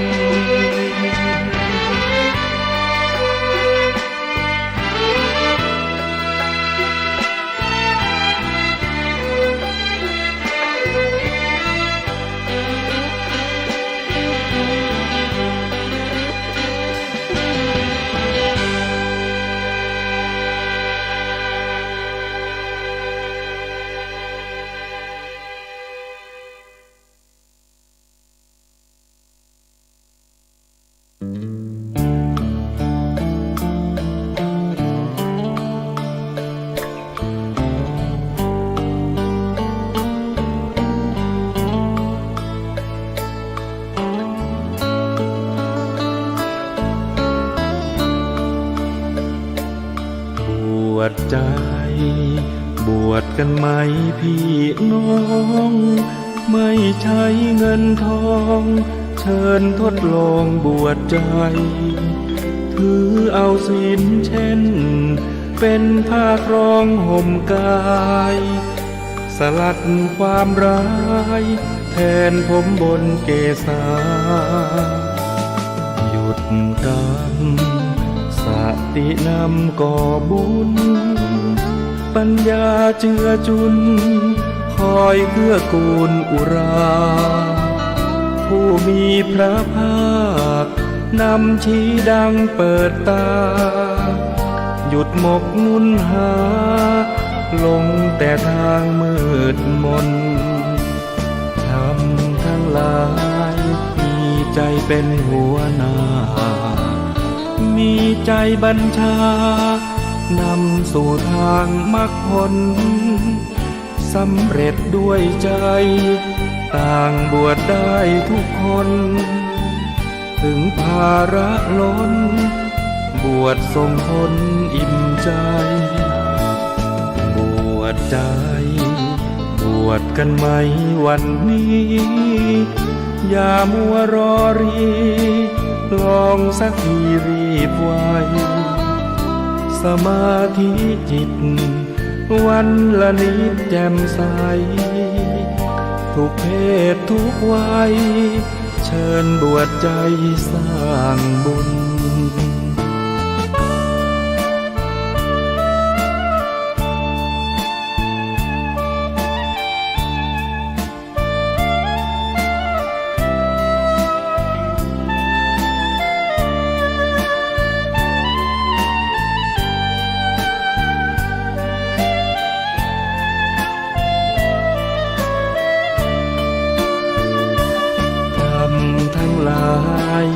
มีใจเป็นหัวหน้า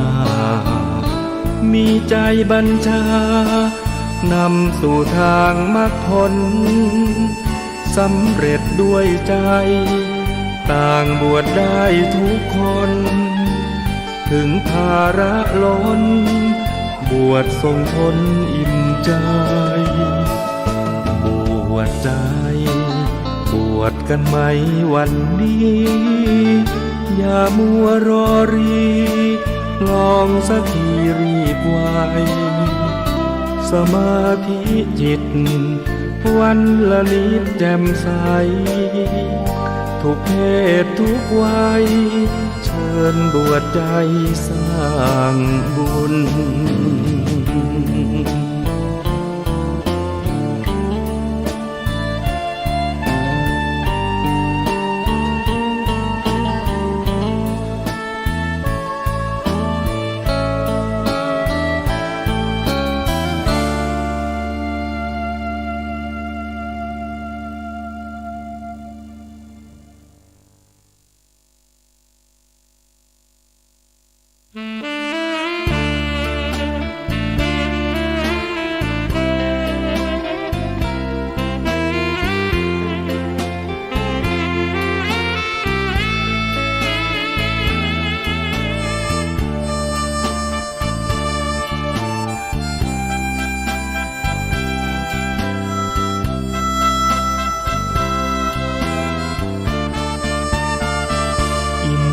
อย่าสังวรคือการสำรวมเอาไว้ตาลิ้นกายใจจมูกหูที่รู้สัมผัสระวังระวัยสิ่งใดที่ต้องจำกัดควรฝึกควรหัดปฏิบัติอินทรีย์สังว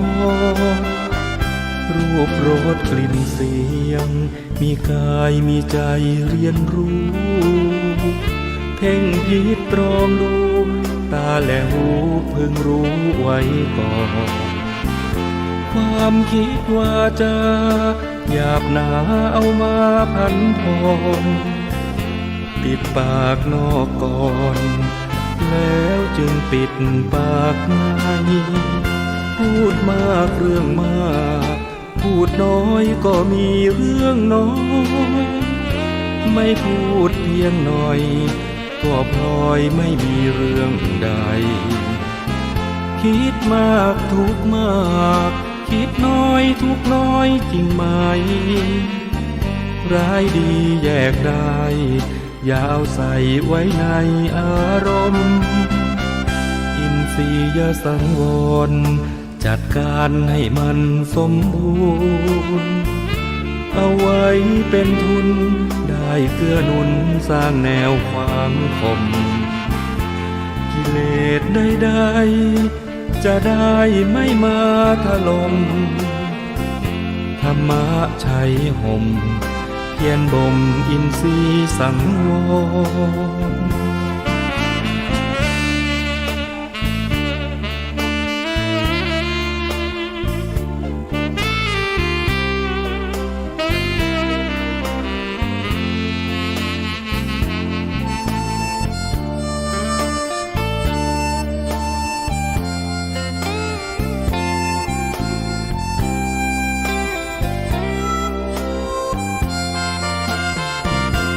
พูดมากเรื่องมากพูดน้อยก็มีเรื่องน้อยไม่พูดเพียงหน่อยก็พลอยไม่มีเรื่องใดคิดมากทุกข์มากคิดน้อยทุกข์น้อยจริงไหมร้ายดีแยกได้อย่าเอาใส่ไว้ในอารมณ์อินทรียสังวรจัดการให้มันสมบูรณ์เอาไว้เป็นทุนได้เกื้อหนุนสร้างแนวฝังคมกิเลสใดๆจะได้ไม่มาถล่มธรรมะชัยห่มเพียรบ่มอินทรีย์สังวร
คุณเก้ามาบอกมาเล่าฟังเป็นความรู้ข้อหนึ่งคืออรหังบุคคลที่ควรเชิดชูเพราะท่านเป็นผู้กิเลสไม่มีสัมมาสัมพุทโธผู้ลบความโง่ให้เราเหล่านี้ตรัสรู้ด้วยพระองค์เองแท้เซ็งฟ้าปัตตภีก็200,000ดีผู้คนบูชา3วิชาจารณาสัมปันโน4สุขโตรวมกันแปลได้เลยนะหมายถึงผู้รู้ประพฤติถึงธรรมล้ำค่าอีกสุขโตต่อมาผู้เสด็จไปด้วยดีอาโลกวิทูหมายถึงเป็นผู้แจ้งในโลกนี้อนุตตโรปุริสัทธรรมสารถิข้อ6ก็มีความแปลให้ฟังเป็นผู้ฝึกผู้สอนมนุษย์ได้ดีและก็ไม่มีผู้ใดเทียมเท่าสักครั้งข้อ7ศรัทธา เทวมนุษย์สานังศาสดาสอนสั่งมนุษย์และเทวดาพุทโธนี้ข้อ8ผู้หลีกแก้ไขปัญหาผู้รู้ผู้ตื่นเบิกบานก้าวนั้นข้อภควาผู้เลิศวิชายอดภคธรรม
คนดีที่พุทธองค์ท่านตรัสชี้แจงแจ่มชัดคือคนสังคมต้องการจะอยู่ที่ไหนสังคมสดใสชื่นบานช่วยกิจการสังคมมนุษย์เจริญความดีทางของสัตบุรุษดีไม่เสื่อมสุดคุณค่ามากมายเหลือเกินทุกยุคสมัยที่ใดใครก็ขอเชิญบทบาทก้าวเดินสังคมมนุษย์ศรัทธาใช่แล้วคนในอุดมคติสังคมเรานี้พร้อมใจเฝ้าปรารถนาเลิศศีลธรรมพร้อมความกตัญญูตาชุ่มช่ำอุราเมื่อมาเจอคนที่ดีพนมมือพร้อมขอก้มลงกราบใจมันยอมรับประดับไว้ในชีวิตชั่วลูกเลนหลานตราบนานละลึกความดีแม้สิ้นชีวิตความดีก็ยังยิ่งยง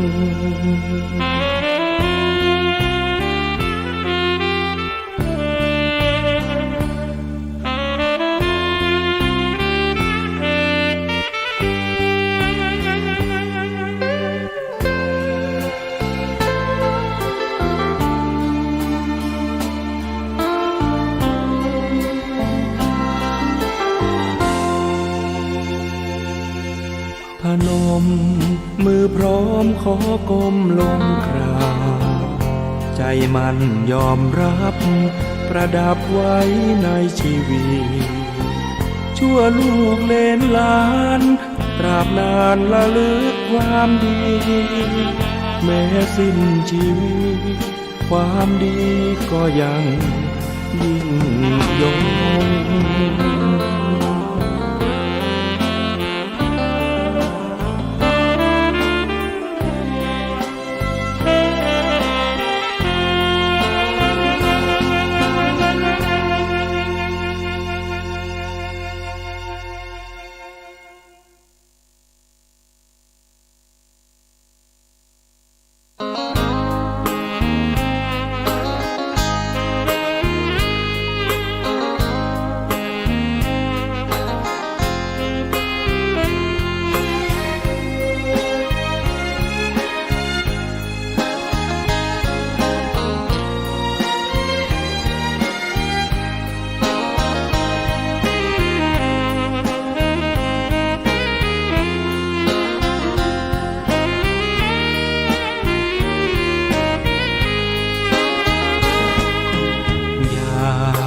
เชื่อตามที่ฟังมา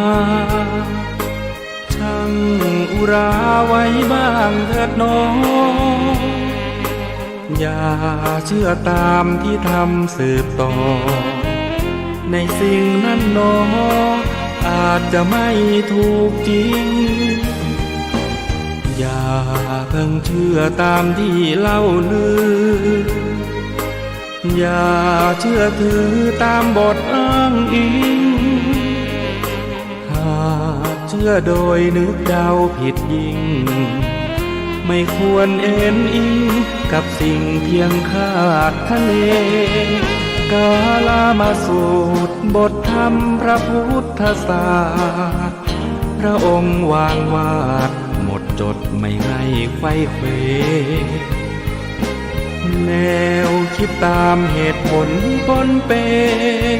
อาจมีโยเยเชื่อไปอาจไม่แน่นอนว่า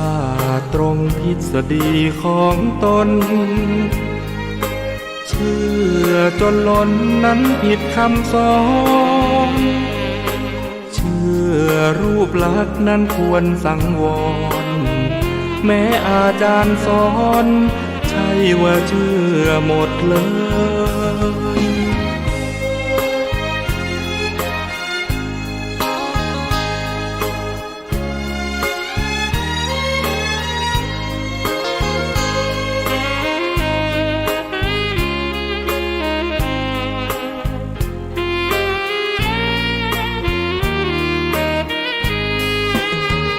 กาลามาสูตรบทธรรมพระพุทธศาสตร์พระองค์วางวาดหมดจดไม่ให้ไขว้เขวแนวคิดตามเหตุผลปนเปอาจมีโยเยเชื่อไปอาจไม่แน่นอนว่าตรงทฤษฎีของตนเชื่อจนล้นนั้นผิดคำสอ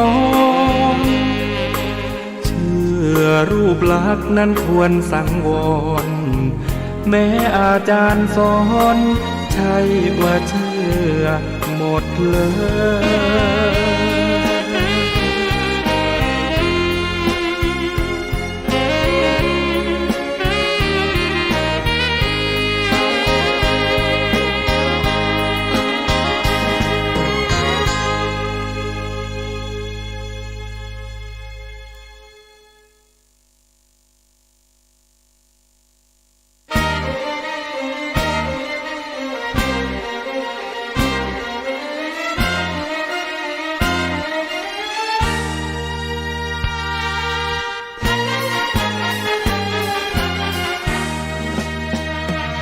บัดนี้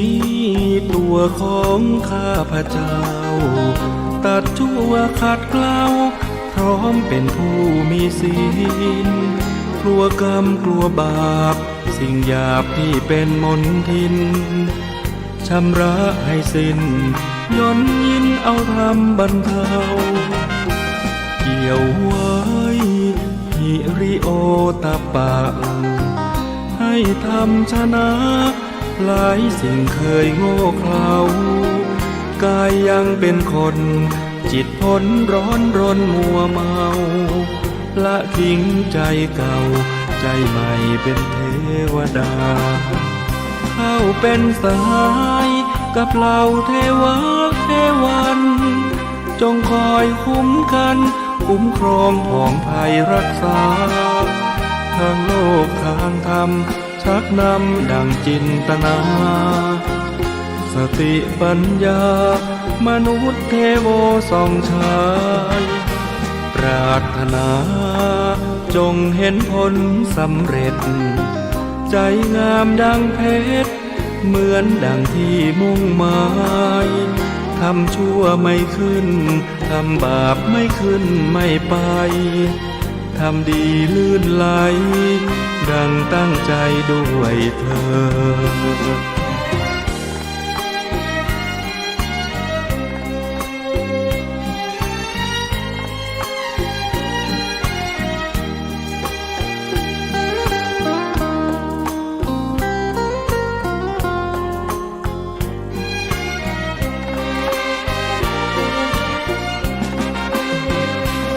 เป็นสหายกับเหล่าเทวะเทวัน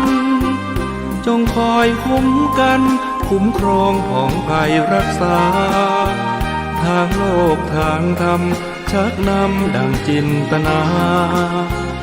สติปัญญามนุษย์เทโวส่องชายปรารถนาจงเห็นผลสำเร็จใจงามดังเพชรเหมือนดังที่มุ่งหมายทำชั่วไม่ขึ้นทำบาปไม่ขึ้นไม่ไปทำดีลื่นไหลดังตั้งใจด้วยเธอ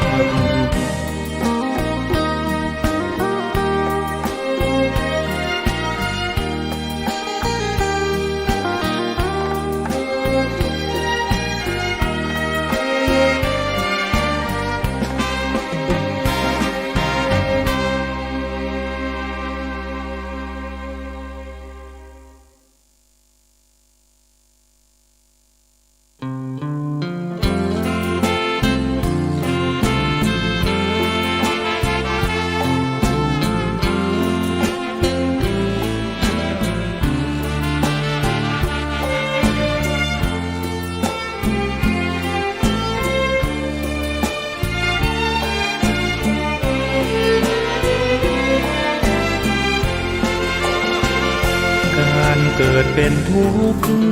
เหตุทำให้เกิดทุกข์ช่องทางดับทุกข์นั้นคืออุเบกขาอริยสัจสี่รวมความได้เห็นปัญญาส่องฉายบัญชาในภาวะจิตในโลกิยธรรมโลกุตระธรรมจุดเชื่อมที่นำเจริญสมาธิใจโคตระภูยานเชี่ยวชาญมั่นคงสดใสปัจจัตตังใช้อธิบายถ่ายทอดให้เห็นโคตระภูยานสิ่งที่พระองค์ทรงรู้แต่ไอสไตล์ไม่รู้เหมือนมองไม่เป็นวิทยาศาสตร์ไม่อาจพิสูจน์ประเด็นพระองค์ทรงเห็นเพราะอยู่ในญาณชั้นสูงรู้แจ้งแจ่มชัดการเปลี่ยนแปลงยิ่งนักกฎพระไตรลักษณ์ชักนำใจปรับปรุงกายนอกกายในแยกได้ปัญญาจะรุ่งมรรคญาณเรื่องรุ่งเข้าเขตโสดาบัน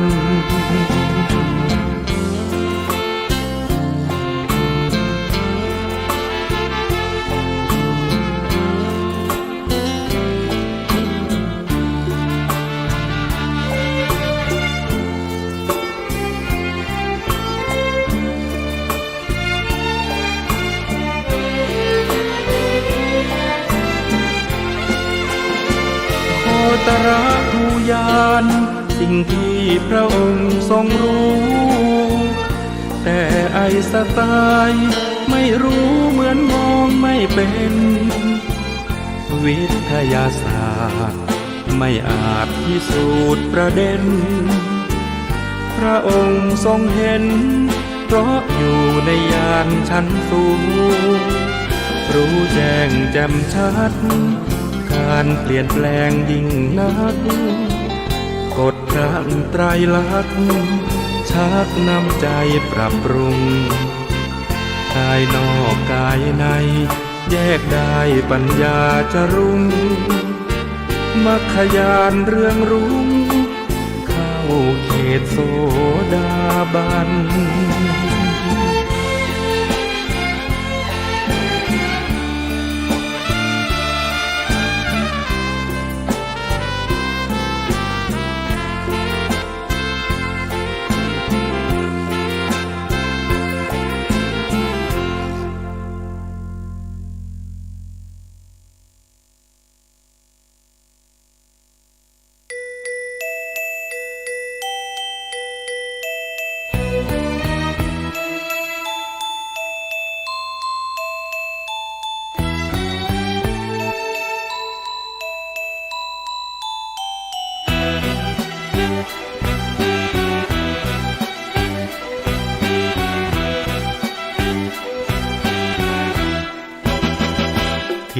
ยานังทิติภูตังทิติธรรมัง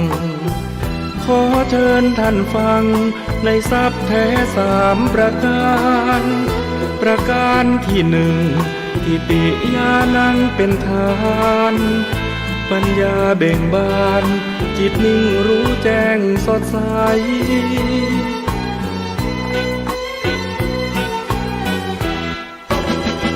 ทิติภูตังบอกต่อให้ฟังประการที่สองรู้เห็นเรื่องรองจิตพ้นจำกัดเงื่อนไขมุมมองทุกสิ่งรู้แจ้งความจริงแบบไหนธรรมจักรชุบใจไม่มีสิ่งใดเข้าบัง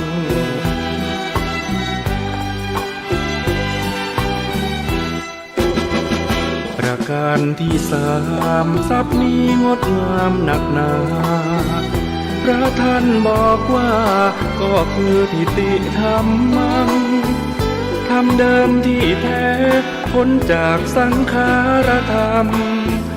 จิตว่างเลิศล้ำหรือสุญญตานิพพาน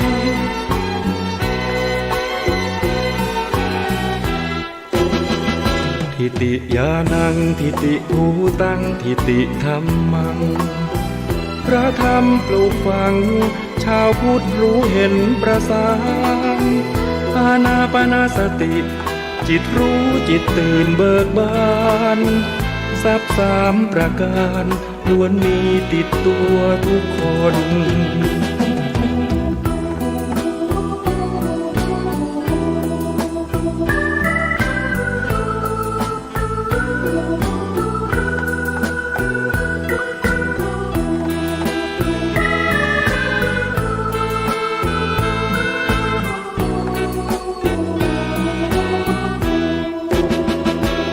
การที่สามทรัพย์นี้งดงามหนักหนาพระท่านบอกว่าก็คือทิติธรรมังธรรมเดิมที่แท้พ้นจากสังขารธรรมจิตว่างเลิศล้ำหรือสุญญตานิพพาน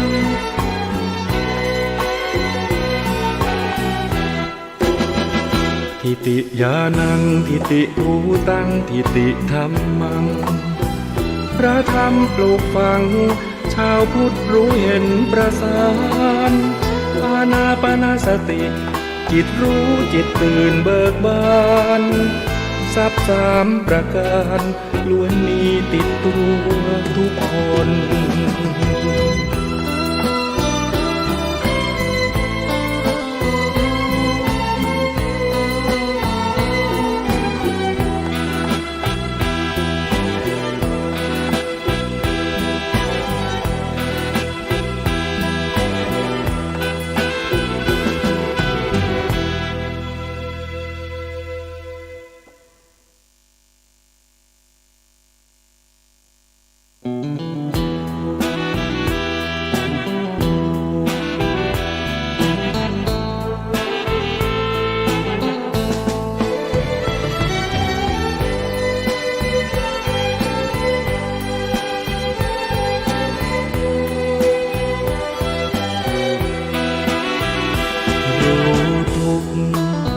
ละสมุทัย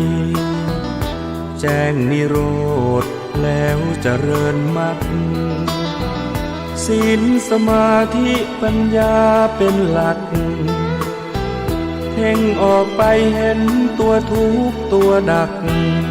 รู้แจ้งประจักษ์แล้วผลักออกไปเรียนรู้พระอริยะเอาธรรมะนั้นบ่งแก้ไขผู้มีจิตผู้มีธรรมเราไม่ใช่เราจะรู้ด้วยตัวเองไม่ได้อริยสัจตรัสไว้ให้เดินไปตามธรรมเจริญปัญญาในมรรคองค์แปดเป็นหลักงดงามเลิศล้ำรู้เนื้อรู้ตัวไม่ตกต่ำฝึ ฝึกจิตฝึกใจให้ดื่มดำรู้รูปรู้นามแยกธาตุแยกขันธ์มองเห็นในไตรลักษณ์ว่าไม่เที่ยงสภาพแปรผันให้คงเดิมเป็นไม่ได้แท้นั้นวิปัสสนาเถิดพุทธชนทุกท่านอริยสัจสร้างสรรค์คือธรรมราชา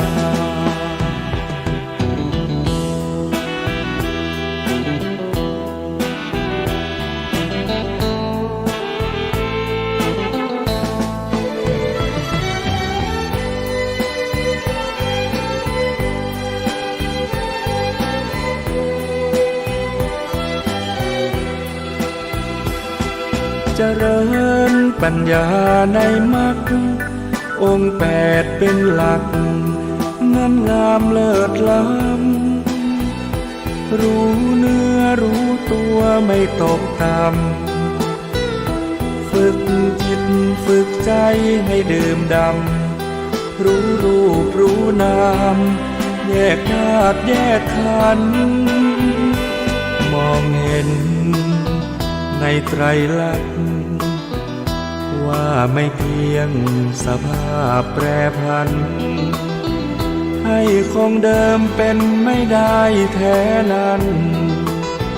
วิปัสสนาเถิดพุทธชนทุกท่านอริยสัจสร้างสรรค์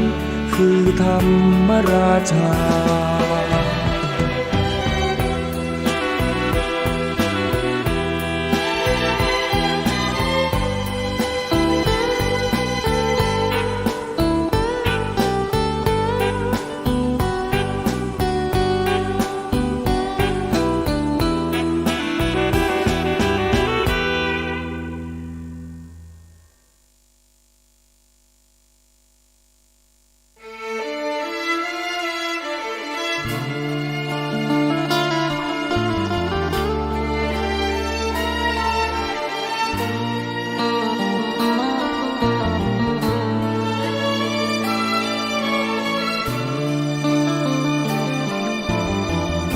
จะเปรียบความหลงนั้นเป็นความหลับที่ไม่ขยับเปลี่ยนปรับขยับขยายความคิดความเชื่อผู้มีความหลงมากมายจะเปรียบก็คล้ายเป็นแค่ความฝันปล่อยจิตให้ฝันทะยานเหิมไม่รู้ตัวเซ่อใจเมื่ออยู่เพียงอย่างนั้นถ้ายังไม่ตื่นไม่รู้ว่าตัวเองฝันเพราะเหตุฉะนั้นจึงคิดว่าฝันเป็นจริงยินดียินร้ายต่อเหตุการณ์ที่ฝันเวลาคืนวันผ่านหน้าเสียดายยิ่งหลงเสพว่าสุขสนุกกับของไม่จริงไม่ยอมละทิ้งความรักและก็ความหลงความรักความหลงต้นตอกิเลสช่างน่าสมเพชใครมีกิเลสมั่นคงพระธรรมสอนสั่งยับยั้งให้ปรับให้ตรงความรักความหลงลดลงไว้บ้างเถิดนา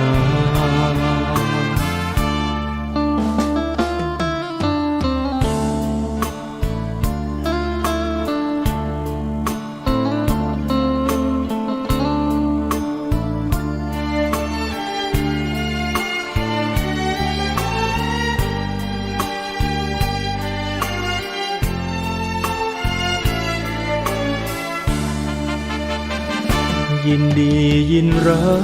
ยต่อเหตุการณ์ที่ฝันเวลาคืนวันผ่านหน้าเสียดายยิ่ง หลงเสพว่าสุขสนุกกับของไม่จริงไม่ยอมละทิ้งความรักและก็ความหลงความรักความหลงต้นต่อกิเลสช่างน่าสมเพชใครมีกิเลสมั่นคงพระธรรมสอนสั่งยับยั้งให้ปรับให้ปลงความรักความหลงลดลงไว้บ้างเถิดนา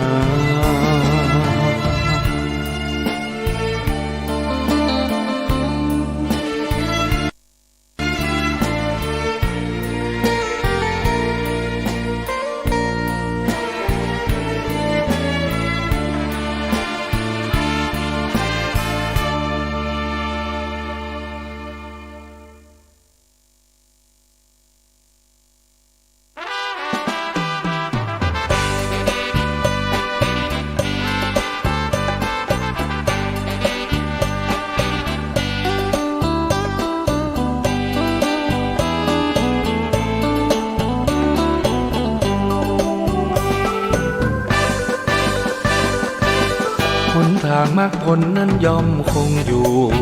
ถึงโลกเลิศหรูเปลี่ยนไปตามกาลเวลา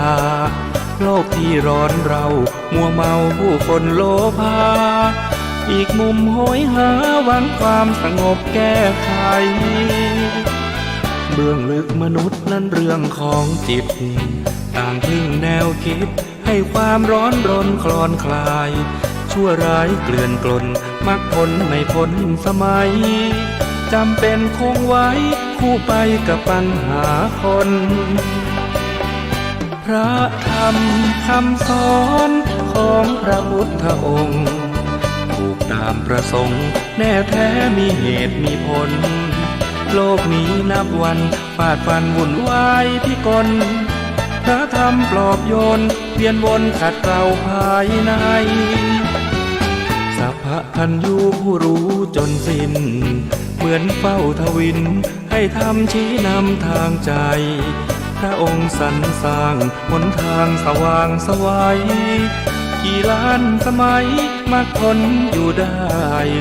นิรันดร์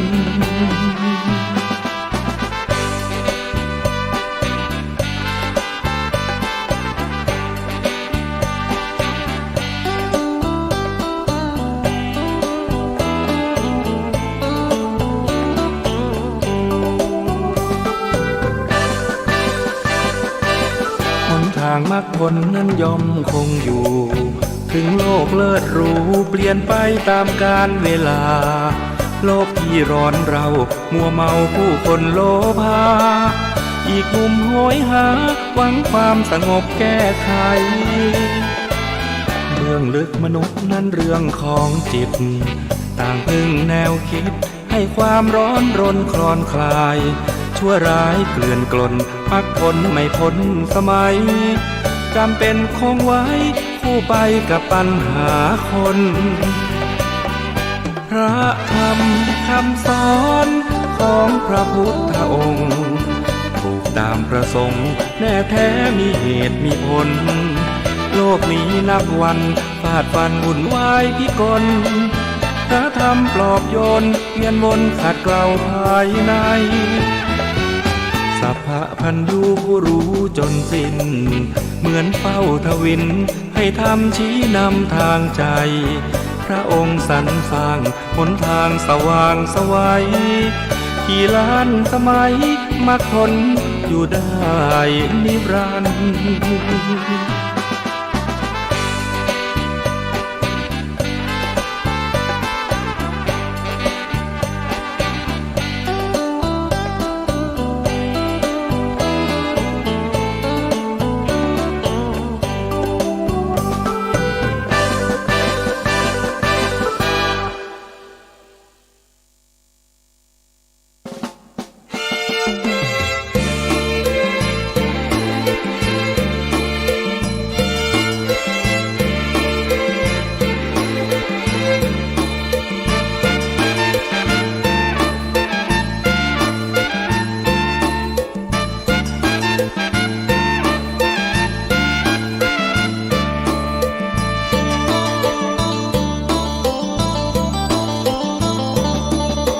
ชิมาปฏิปทา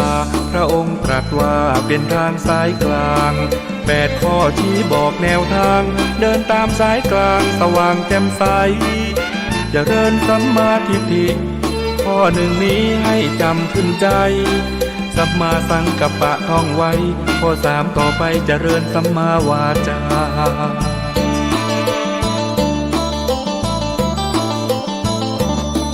ข้อ4สัมมากัมมันตะจำให้ดีนะแสงส่องนำปัญญา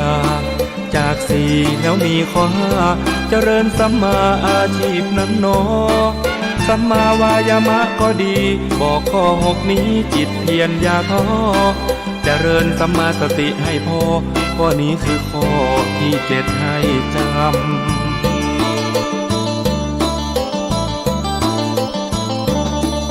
เจริญสัมมาสมาธิทั้ง8 ข้อนี้ท่านทรงชี้นำเรียนรู้แล้วปฏิบัติตามชีวิตงดงามดับความทุกข์เข็นตั้งใจและไม่โอนเอ็นหลงผิดกฎเกณฑ์นอกทางสายกลาง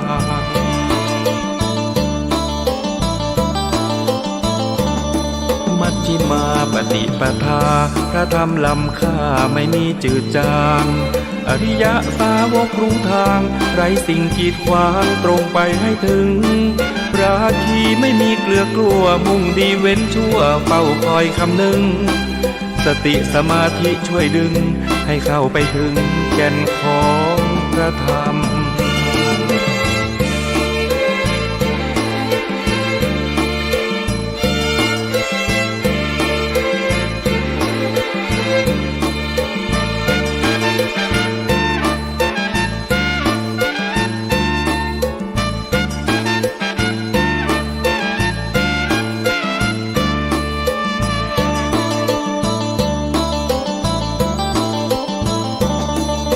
เจริญสัมมาสมาธิทั้ง8 ข้อนี้ท่านทรงชี้นำเรียนรู้แล้วปฏิบัติตามชีวิตงดงามดับความทุกข์เข็น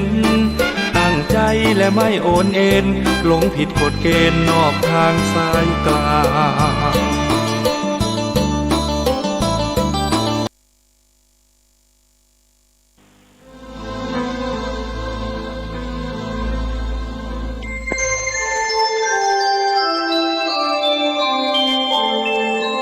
ขณะนี้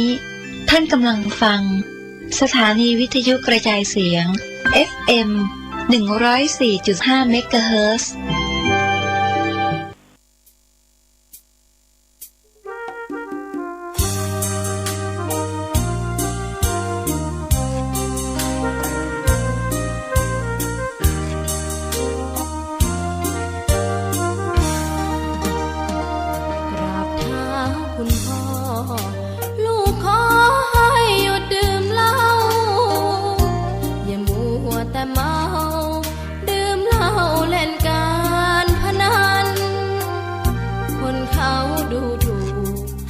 ว่าพ่อ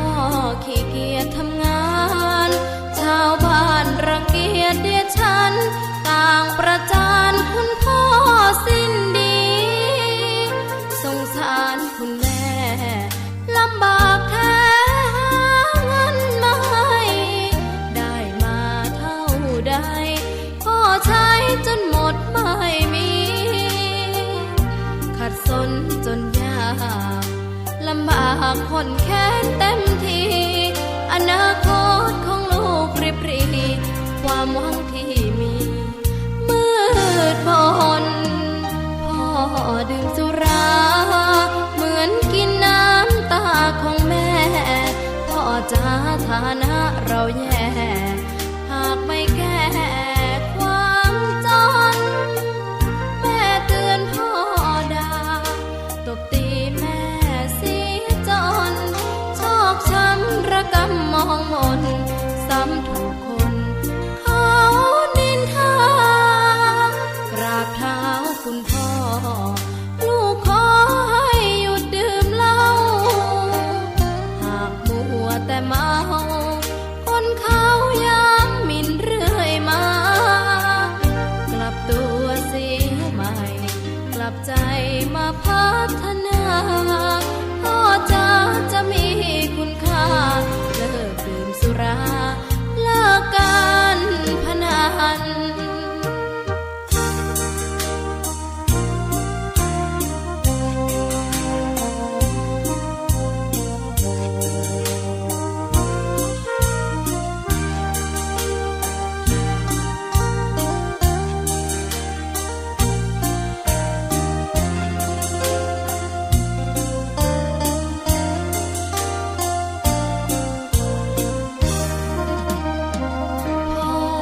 ดื่มสุรา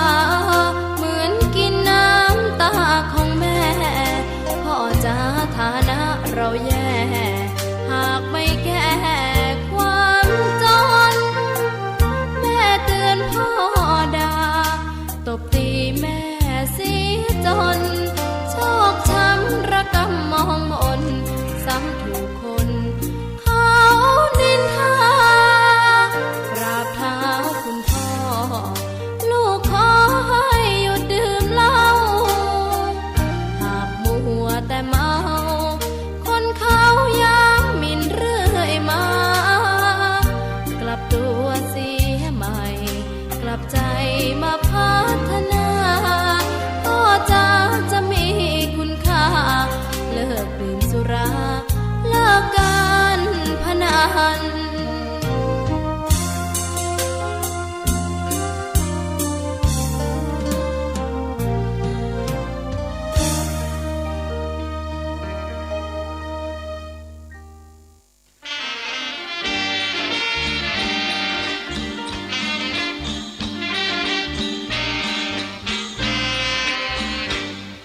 สิก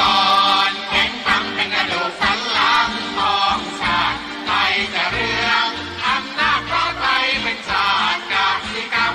กสิกรแข็งขังเป็นกระดูกสันหลังของชาติไทยจะเรื่องที่นี่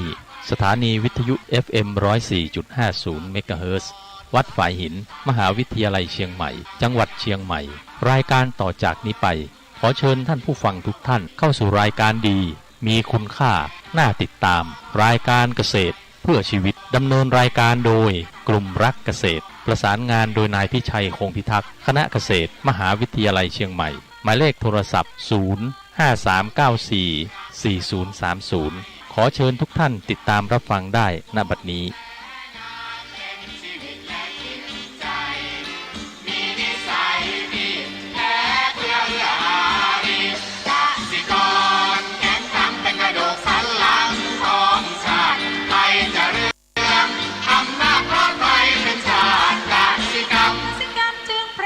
เป็นหลักมันอาชีพสำคัญผู้ไทยที่ไรสีใครจะเก็บใครจะแข็งแรงทวีสวัสดีครับท่านผู้ฟังพบกับรายการเกษตรเพื่อชีวิตสำหรับวันนี้เสนอเรื่องเส้นทางการประกอบการเกษตรก่อนเข้าสู่รายการก็มีธรรมะมาฝากท่านผู้ฟังหัวข้อจากหนังสือพจนานุกรมพุทธศาสตร์ฉบับประมวลศัพท์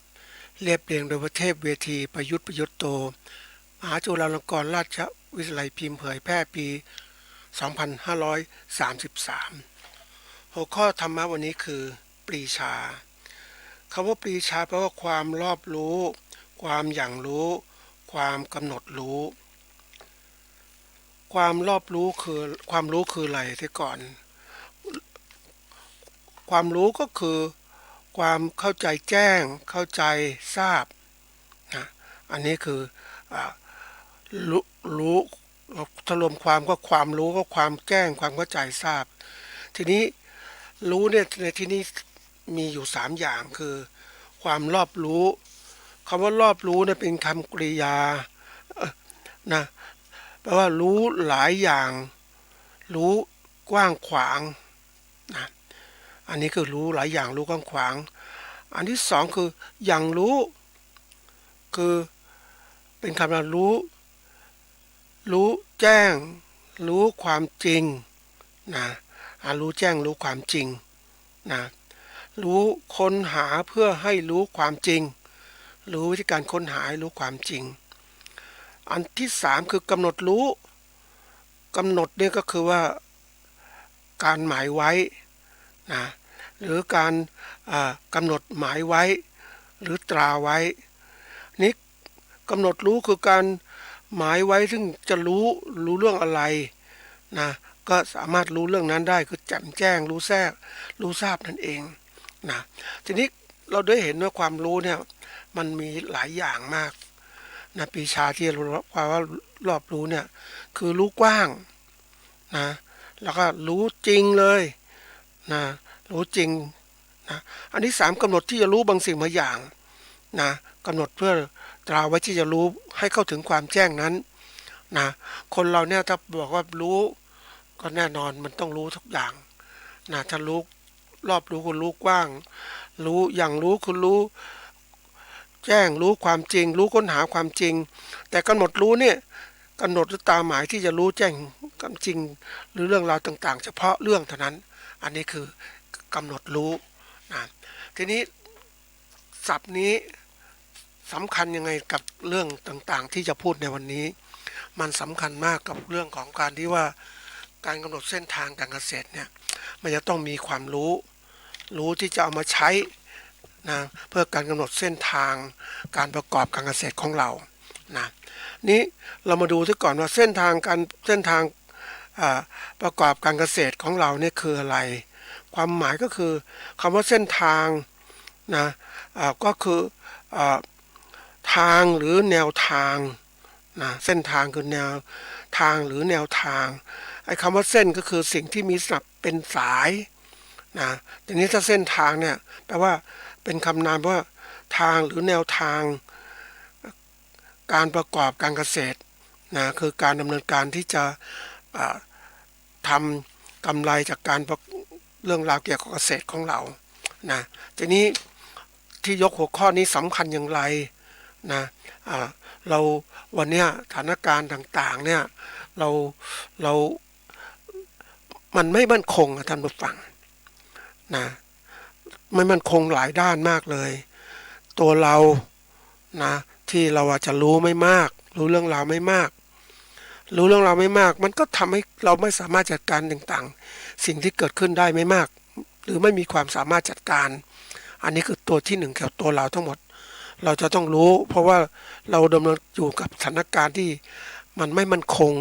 มันเปลี่ยนแปลงไปมาตลอดนะเราต้องปรับตัวอย่างรวดเร็วอันที่สองสิ่งรอบตัวของเราที่เกี่ยวข้องคือตั้งแต่เศรษฐกิจสังคมการเมืองการปกครองสิ่งแวดล้อมต่างๆที่อยู่ล้อมรอบตัวเราเนี่ยมันไม่มั่นคงมันเปลี่ยนแปลงเพราะนั้นเมื่อมันเปลี่ยนแปลงเราต้องมีความสามารถในการจัดการสิ่งเหล่านั้นได้เพื่อที่เราจะกำหนดการประกอบการเกษตรของเราให้ได้ผลกำไรแต่ถ้าเราไม่รู้เนี่ยทำไปเนี่ยมันก็จะพบกับความที่ว่าประสบปัญหายุ่งยากนะเสียเวลาแล้วก็อาจจะประสบกับการขาดทุนนะการขาดทุนมีอยู่นะยิ่งสถานการณ์มันคงเนี่ย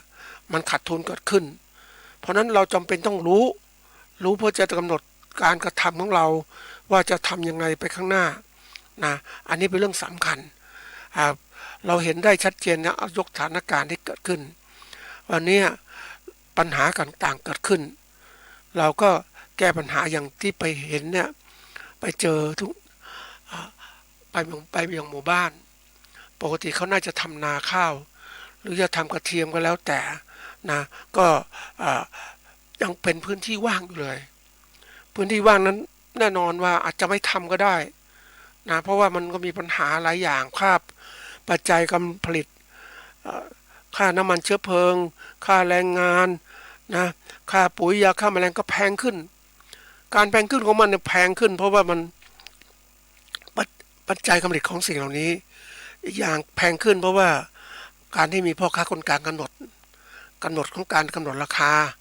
แพงขึ้นเพราะนั้นมันก็กระทบกระเทือนต่อการผลิตของเกษตรกรหรือผู้ประกอบการเกษตรว่าจะลงทุนทำไหมนะอันนี้อันถัดมาคือเรื่องของการตลาดซึ่งมันแผนแปรมากเลยนะการตลาดที่มันน่าจะดีกับไม่ดีเพราะว่าผู้กำลังคือผู้ซื้อของเราหรือผู้บริโภคของเราไม่มีเงินได้มากพอนะในการบริโภคก็อาจจะไม่มีเงินตกงานหรือมีเงินน้อยแล้วเงินเนี่ยก็คือมันเฟ้อมันต้องจ่ายมากนะอย่างวันเนี้ย ข้าวจานหนึ่งปกติเราเคยกินได้จานละ35 บาท30 บาทเขาขึ้นเป็น35หรือ40 บาทอย่างเนี้ยในห้างก็ขึ้นเป็น50 บาทหรือบางทีบางอย่างก็ขึ้น55 บาทเฉยเลยซึ่งปกติมันไม่น่าขึ้นขนาดนั้นนะมันขึ้นจะทึ่งตามราคามันก็ต้องเป็นเปอร์เซ็นต์นะแต่การขึ้นเหล่านี้มันขึ้นเพราะว่าเขาเรียกคนฉวยโอกาสนะแล้วก็สามารถที่จะขึ้นราคาได้ตามใจชอบก็มีความหวังว่าฉันจะขึ้นฉันอยากได้กำไรเยอะๆนะแต่เมื่อขึ้นไปแล้วมันก็เทือนว่าผู้บริโภคเขาก็ไม่ซื้อสินค้ามากขึ้นบางคนก็หายไปเลยเพราะว่าทำกับข้าวที่บ้านมากินเองดีกว่าประหยัดทุกคนเข้าโหมดหรือโหมดของการประหยัดนะประหยัดกันมากหลายคนประหยัดเพราะนั้นเมื่อประหยัดกันเต็มที่ปุ๊บเนี่ย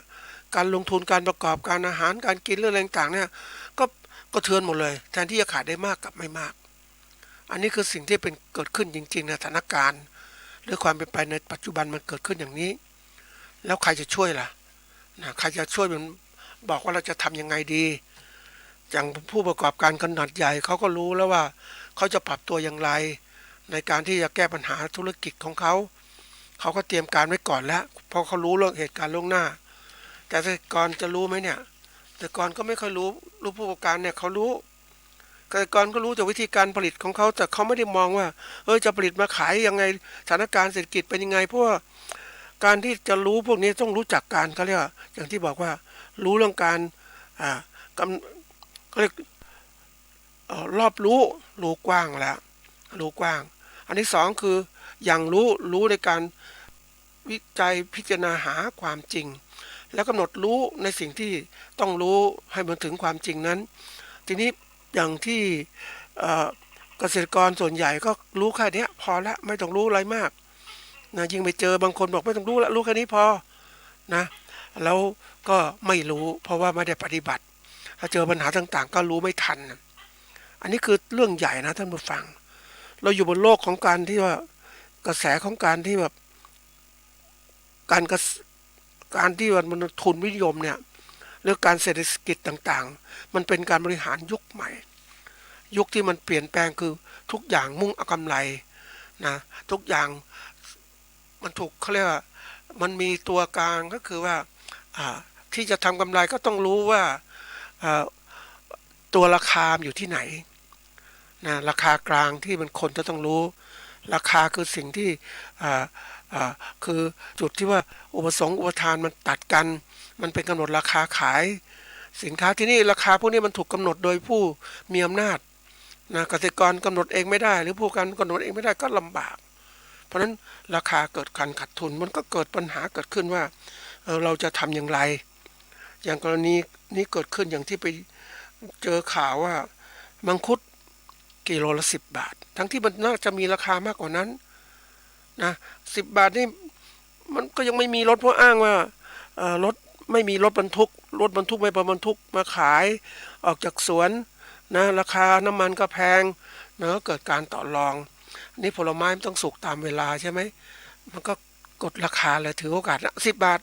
แทนที่จะ20-30ไม่ละกดราคาเท่านั้นเกษตรกรก็ต้องขายที่ไม่รู้จะทำยังไงเพราะว่าตัวเองคุมเรื่องของการผลิตตลาดก็ไม่ได้คุมได้เต็มที่เพราะนั้นมันก็เลยเกิดปัญหาเกิดขึ้นว่าจะทำอย่างไรผิดกับเกษตรกรสวนส้มที่รู้จักเขาคุมทั้งห่วงโซ่หรือคุมทั้งระบบเลยเขาจะรู้ว่าผลิตให้มันออกช่วงไหนนะก็จะส่งไปตลาดช่วงไหนมีวิธีการส่งมีรถของตัวเองส่งไปที่ต่างๆกำหนดราคาทั้งขายปลีกขายส่งแล้วก็ถ้าส้มมันมีมากก็แปรรูปเป็นน้ำส้มคั้นเป็นส้มแช่แข็งเป็นอย่างอื่นเยอะๆที่เขามีโอกาสที่จะแปรรูปเพื่อทำให้เกิดความมั่นคงทางรายได้เขาเตรียมการหมดเขารู้ในประสบการณ์ของผู้ประกอบการส้มเนี่ยเขาเก่งอันนี้เป็นตัวอย่างนะแต่เกษตรกรผู้ประกอบประสบการณ์ผู้ประกอบมังคุดก็มีระดับหนึ่งแต่ว่าวันนี้มันเหมือนกับว่าผู้ประกอบการที่เก่งนะกับไม่เก่งก็มีนะอย่างเหมือนผู้ประกอบการขนาดเล็กขนาดกลางยังไม่เก่งแต่รายใหญ่เขาเก่งขนาดใหญ่เขาเก่งเขาบริหารเป็นเขามีอำนาจ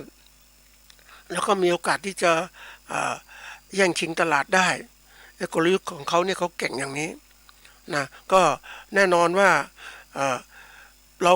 าการเกษตรของเรานั้นเรามีปัญหาว่าไอ้การฝึกวิชาการฝึกความรู้ต่างๆเราได้จากอย่างเดียวคือเรื่องของการที่ได้จากประสบการณ์แต่คนที่เขาเก่งๆบางทีเขาได้ความรู้จากการอ่านการศึกษาที่มันมากขึ้นนะเพราะว่าเขาจะต้องเรียนรู้ที่รวดเร็ววิชาการต่างๆมันเป็นประสบการณ์ของผู้เขียนที่ใส่ไว้การมีโอกาสศึกษาประสบการณ์จากผู้เขียนเหล่านั้นก็เป็นตำรานักการศึกษาตำราเนี่ยแน่นอนว่าเขาจะไปได้เร็วนะทันกับโลกกระแสที่มันเปลี่ยนแปลงได้แต่ถ้าเราไม่ศึกษาไม่มีอะไรเลยนะมันก็ลำบากนั่นเองอันนี้คือตัวสำคัญนะคนที่มันแตกต่างกันเนี่ยอย่างที่เราทำไมคนเหมือนกันอีกคนเจริญอีกคนเจริญร่ำรวยอีกคนไม่เจริญอีกคนยากจนลำบากเราเห็นได้ว่าตัวที่หนึ่งคือการศึกษานะที่มีอยู่กับบุคคลอันที่สองพฤติกรรมของคนที่มีอยู่เนี่ยความอยู่ในสังคมที่ไม่กระตือรือร้นนะไม่มีการแข่งขันอีกกลุ่มหนึ่งก็อยู่ในสังคมที่กระตือรือร้นมีการแข่งขันแย่งชิงกันเพราะนั้นมันก็เกิดการแย่งชิงกันข้ามกันระหว่างกลุ่มที่เฉยชากลุ่มที่กระตือร้นหัวก้าวหน้าก็เอาชนะได้สินี่กลยุทธ์ของโลกที่มันเกิดขึ้นวันนี้อย่างที่ได้มีโอกาสพบปะพูดคุยกับผู้ประกอบการหรือนักธุรกิจที่มาจากต่างประเทศอย่างจีนอย่างเนี้ยเขามีความเขาเรียกสู้งานเขามีความที่ลำบากยากแค้นก็ต้องมาแข่งขันขยันนะเอาชนะให้ได้เอาจริงเอาจังแต่ถ้าเราอยู่อย่างที่ประเทศเราอยู่สบายไม่ก็คิดอะไรเราก็อยู่ของเราเป็นเงี้ยแล้วก็แตกต่างกับเขาถ้าเขานี่ความมุ่งมั่นขยันก็เลยได้ครอบครองทรัพยากรต่างๆคือทำธุรกิจได้เร็วเขาก็ครอบครองเขาก็มีอะไรที่มากขึ้นแล้วพวกนี้มันมีกลยุทธ์ของการที่ว่าเมื่อใหญ่โตคือเขาเรียกว่าเติบโตใหญ่โตขึ้นเขาก็พยายามที่จะเขาเรียกว่าผูกขาดการค้าผูกขาดทุกสิ่งทุกอย่างนะผูกขาดปัจจัยกำลังทุกอย่างเพื่อที่ทำอะไรเพื่อที่จะทำลายคู่แข่งหรือเอากำไรจากคู่แข่งนะให้คู่แข่งอยู่ไม่ได้ที่สุดแล้วเนี่ยถ้าเขาอยู่ได้ปุ๊บเขาก็สามารถจะผูกขาดอะไรต่างๆได้ทำกำไรได้สูงสุดกำหนดราคาได้เพราะผู้พวกต้องซื้อเขาอันนี้เป็นเรื่องจริงที่เกิดขึ้นในวงการเกษตรปัจจุบันเพราะนั้นเนี่ยปัจจุบันเนี่ยผู้ประกอบการเกษตรหลายรายใหญ่ๆเข้ามาเล่นทางการเกษตรแล้วนะเพราะว่านี่คืออาหารการกินเนี่ยไทยคุมได้ก็กำไรสูงสุดนะท่านผู้ฟังเพราะคนต้องกินคนต้องใช้แต่ถ้าคนสู้ไม่ได้ในวงการนี้เพราะนั้นก็ต้องหลบไปอยู่ในระดับที่เรียกว่าทำแบบพอมีพอกินพออยู่พอใช้ทำอะไรไม่ได้ละเนี่ยระดับนี้จะเกิดขึ้นหรือไม่ถ้าอยากอยู่รอดก็ต้องกลายเป็นเครือข่ายของผู้ประกอบการขนาดใหญ่ที่เขาทำแบบนี้เดี๋ยวนี้การประกอบการต่างๆมันเป็นเครือข่ายอย่างที่เคยฟังนักธุรกิจเขากำหนดเรื่องราคาเขาเรียกว่าราคาข้าวนะจะผูกกำหนดราคาข้าวอย่างไรนะให้มันเท่านี้ตามที่เขาอยากได้ผู้ประกอบการพ่อค้ารายใหญ่ก็รวมหัวกันมาคุยกันทำปรึกษาเลยก็กำหนดราคาเลยเนี่ยคือสิ่งที่เกิดขึ้นเพราะนั้นเกษตรกรไม่มีโอกาสที่จะต่อสู้หรือโอกาสที่จะเรียกร้องกำไรได้เพราะพ่อค้าต่างๆผูกขาดหมดแล้วทำไมชาวนาชาวไร่จึงไม่ร่ำรวยก็เพราะเหตุเนี้ยแล้วเราก็ใช้ช่วยรัฐบาลจะมาช่วยมันอยู่ไม่ได้รัฐบาลบางครั้งก็อยู่ไม่ได้เพราะในทุนมันรวมหัวกันนะเพื่อจะทำลายรัฐบาลที่มาช่วยแก้ปัญหาต่างๆอันนี้เป็นความจริงใครมีอำนาจก็ใช้กลไกอำนาจนั้นผูกขาดหรือแก้ไขปัญหาทำให้ตัวเองร่ำรวยอันนี้เป็นลักษณะของการที่ว่าใครมีความสามารถอย่างไรนะถ้าสามารถมากก็ทำได้มากคุมได้มากนี่ทีนี้มาถึงว่าแล้วผู้ประกอบการอย่างเราเนี่ยอย่างช่วงวิกฤตอย่างเงี้ยขนาดเล็กขนาดกลางก็แย่เหมือนกันนะตอนเนี้ยไปไม่ค่อยได้แล้วนะเจอปัญหาต่างๆก็ต้องย้อนกลับไปเลยไปฐานะตำแหน่งเดิมก็คือเป็นอาจจะเป็นโอท็อปในหมู่บ้านไม่สามารถขยายเป็นผู้ประกอบการขนาดเล็กขนาดกลางได้อันนี้เป็นเรื่องที่มันเกิดขึ้นจริงๆเพราะเผชิญปัญหาวิกฤตต่างๆนะซึ่งถ้าเราวิเคราะห์ให้เป็นเนี่ย ต้องบอกท่านผู้ฟังว่าต้องหัดวิเคราะห์ไม่ใช่ว่าเราอยู่นิ่งๆเราเฉยๆไม่สนใจเดี๋ยวรัฐบาลก็มาช่วยอะไรต่างๆลืมนี่เถอะเพราะว่ารัฐบาลนั้นเขาไม่ได้มาจากประชาชนก็มาอีกจากนึงเขามาอีกแบบนึงเนี่ยเขาก็ไม่สนใจเพราะนั้นวันเนี้ยมันถึงเวลาที่ทำไมเราต้องรวมตัวกันเพื่อที่จะสร้างอำนาจต่อรองรวมตัวกันเพื่อกำหนดทิศทางการเมืองของตัวเราของประเทศของเราของกลุ่มชนของเราจะปล่อยคนอื่นมากำหนดมันไม่มีใครท่านผู้ฟังที่จะกำหนดประโยชน์สูงสุดให้ตัวเรานอกจากตัวเราเองนะเราต้องฝึกอย่างนี้ฝึกการคิดยิ่งโลกปัจจุบันเป็นโลกของการแข่งขันการเอารัดเอาเปรียบกันมากยิ่งได้ไปดูตำรับตำราของการศึกษานะเรื่องของการบริหาร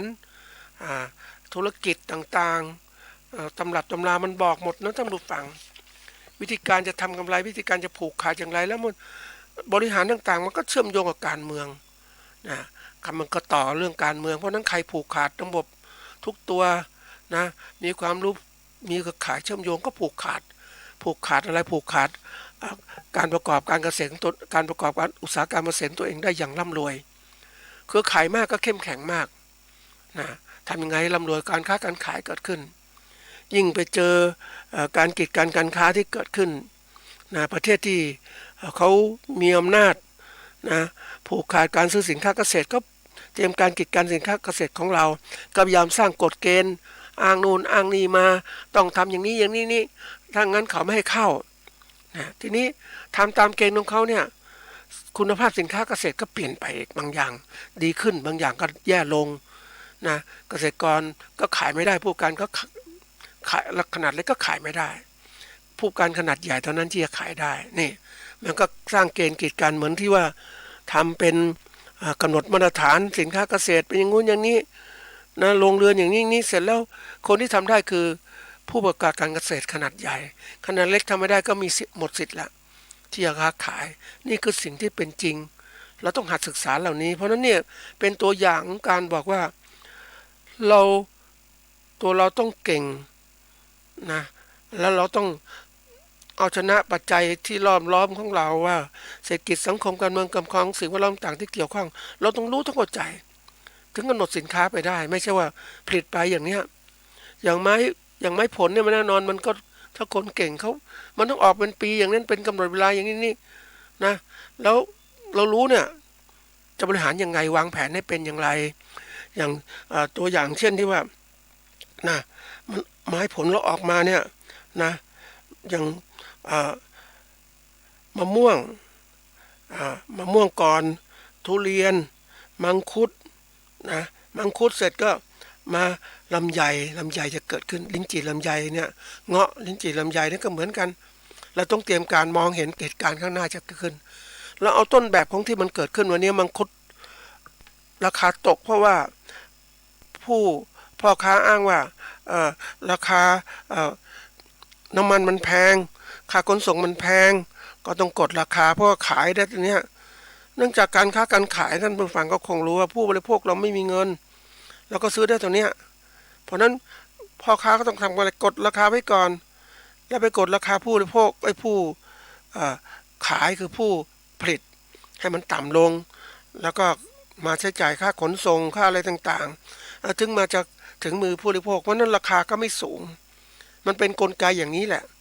และยิ่งสถานการณ์เศรษฐกิจวันนี้มันก็แย่ลงละผู้ซื้อมีจำนวนเท่าเดิมก็จริงแต่เขาไม่มีอำนาจซื้อเงินมันเฟ้อเงินต้องแพงจ่ายแพงขึ้นก็ต้องประหยัดแล้วยิ่งมาเจอสภาวะที่เรียกว่าคนประหยัดนะท่านผู้ฟังยิ่งบางคนเขากลัวนะกลัวว่าจะไม่มีเงินค่าเราเรียนลูกจะกลัวว่าจะอะไรก็แพงเขาประหยัดทุกส่วนเลยนะอย่างที่ได้ดูข่าวจากอังกฤษอย่างเนี้ยอังกฤษเขาจากโควิดเขาก็รีบประหยัดอาหารการกินขาดแคลนเขารีบประหยัดจะมันประหยัดกันทั่วโลกเพราะเมื่อคนประหยัดปุ๊บถ้าเราผลิตสินค้าเพื่อขายทั่วโลกเนี่ยมันตลาดก็จำกัดลงแล้วขายในประเทศก็แน่นอนว่าคนไม่มีเงินซื้อจะทำยังไงคือต้องคิดเหตุการณ์ต่างๆที่เกิดขึ้นข้างหน้าด้วยเราต้องหัดมองว่า ความเป็นไปอย่างไรที่จะเกิดขึ้นแน่นอนว่าก็มี ผู้ประกอบการหรือเกษตรกรบางคนก็บอกเอาทำแบบเดิมผลิตแบบเท่าเดิมนะพอเท่าเดิมปุ๊บแน่นอนราคาก็ตกต่ำนะเพราะสินค้ามีปริมาณมากแต่ถ้าลดกว่าเดิมล่ะสินค้าน้อยลงราคาอาจจะสูงขึ้นแต่ไงก็ตามเนี่ยคนบริโภคก็เท่าเดิมแต่เขามีเงินน้อยก็ไม่กล้าบริโภคอันนี้คือสิ่งที่เกิดขึ้นเพราะนั้นลำไยเนี่ยมันน่าจะเป็นแบบปีที่แล้วไหมนะ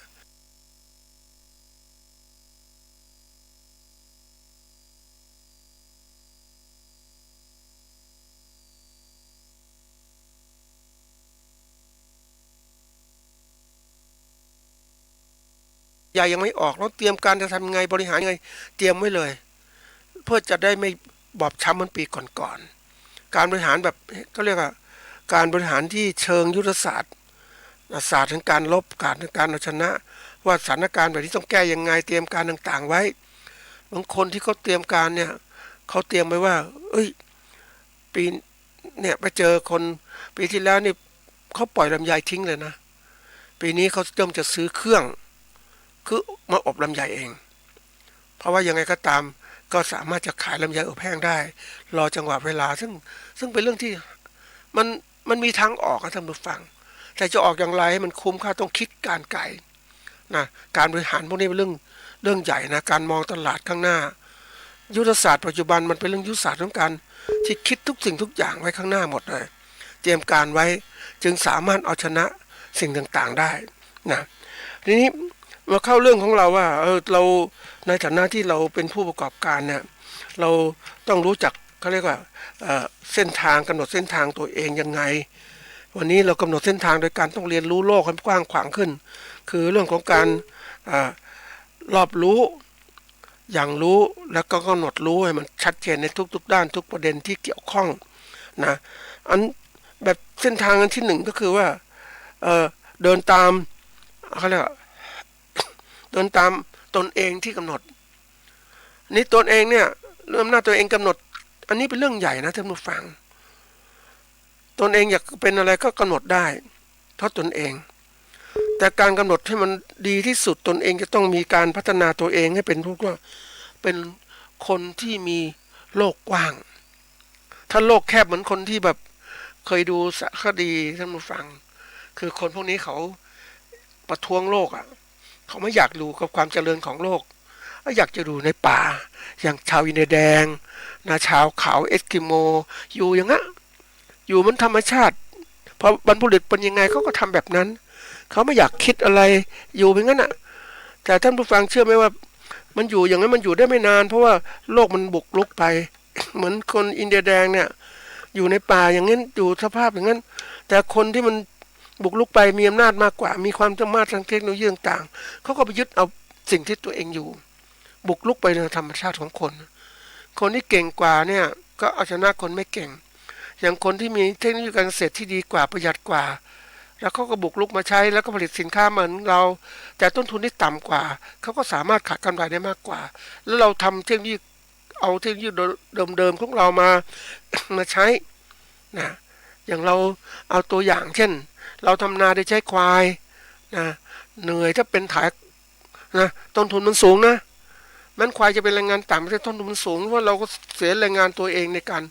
ไถนาต่างๆกว่าจะได้ข้าวมาเท่าไหร่เสียเวลาเท่าไหร่แต่คนนี้ก็เก่งก็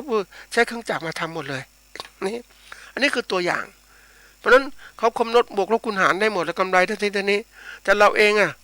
นะเราคิดแบบนี้แต่สินค้าที่ผลิตได้น้อยมันอยู่ยังก็เลยอยู่ยังชีพไม่ได้มั่นคงอยู่ไปงั้นเหมือนคนป่านี่แหละที่สุดแล้วมันก็อยู่ไม่ได้เนี่ยอันนี้ถ้าจะเดินตามตนเองกำหนดตัวเองต้องเก่งต้องมีโลกที่กว้างมองโลกก็เป็นไปยังไงแล้วก็บริหารโลกตัวเองยังไงเอาที่สมัยใหม่มาใช้ เอาพืชที่ดีมาใช้ในการเกษตรตัวเองนะการกำหนดตัวเองนี่เรื่องสำคัญนะท่านผู้ฟังตัวเองต้องเรียนรู้โลกให้กว้างขึ้นนะเอามาพัฒนาตัวเองแต่ปกติถ้าเรียนรู้ด้วยตัวเองเนี่ยมันจะมุ่งมองไปว่าตัวเองเอาเท่านี้พออยู่แค่นี้พอไม่ต้องคิดอะไรละทำไปเงี้ยอยู่เหมือนคนยังชีพนั่นแหละท่านผู้ฟังที่เคยเล่าว่าเกษตรกร นักล่าปลาแม่น้ำโขงก็ล่าปลาแม่น้ำโขงก็มีความสุขเราไม่คิดว่าโลกแม่น้ำโขงจะเปลี่ยนแต่ที่ไหนได้แม่น้ำโขงลดจำนวนน้ำถูกกักไปปลาก็ลดน้อยลดลงตัวเองก็จับปลาได้น้อยเห็นไหมนี่มันเปลี่ยนคนเราต้องคิดถึงการเปลี่ยนแปลงเพราะนั้นการเดินตามตัวเองเนี่ยต้องพยายามคิดอย่าไปคิดแบบโลกแคบๆโลกกว้างอันที่สองเนี่ยเดินตามอะไรเดินตามกระแสของโลกที่เปลี่ยนแปลงโลกมันเปลี่ยนอะไรบ้างก็ต้องพยายามดูนะโลกมันเป็นยังไงนะการเดินตามกระแสของโลกเนี่ยต้องเข้าใจโลกคืออะไรโลกคือแผ่นดินที่อาศัยหรือหมู่สัตว์ผู้อาศัยโลกนะเขามีพฤติกรรมยังไงทำยังไงก็ทำอย่างเขานะเป็นไปตามเขาเป็นยังไงจะเปลี่ยนยังไงก็ไปทำกับเขานะทีนี้แน่นอนว่าถ้าเราทำโลกของเราเนี่ยเราอยู่กับหมู่คนที่เป็นมีความรู้น้อยอยู่คนแบบหมู่น้อยอยู่คนที่ไม่ฉลาดแล้วก็กลายเป็นคนไม่ฉลาด แต่นี้ตรงเนี้ยเราต้องดูโลกของเรามันไม่ใช่โลกแค่นี้โลกเนี่ยเรานั้นไม่ใช่โลกอยู่คับแคบแล้วก็พยายามออกสู่โลกความเป็นจริงว่าโลกเขาทำยังไงบ้างแล้วก็เปลี่ยนอย่างโลกวันนี้เขาเปลี่ยนแปลงไปเรื่องของการใช้เทคโนโลยีการเกษตรสมัยใหม่เข้ามาใช้ในการประกอบการเกษตรเช่นการใช้ปลูกพืชแบบไม่ใช่ดินการใช้พวกของเทคโนโลยีต่างๆกำหนดเวลาอย่างญี่ปุ่นในที่เขาบอกว่าการปลูกพืชของเขาเนี่ยปลูกมะม่วงของแทนเราได้แล้วมะม่วงก็ดีด้วย ปลูกในโรงเรือนนะแล้วต้นเตี้ยๆไม่ต้องต้นสูงแล้วต้นเตี้ยดูแลจัดการง่ายนะต้นสูงต้องปีนไปอันนี้ต้นเตี้ยเรียงไปเท่านะผสมเอาพึ่งเอาแมลงผสมเกสรให้ติดผลดีขึ้นแล้วควบคุมอุณหภูมิต่างๆน้ำก็ให้น้ำแบบสายยางกำหนดให้ปุ๋ยพร้อมมีกำหนดสวิตช์อัตโนมัติ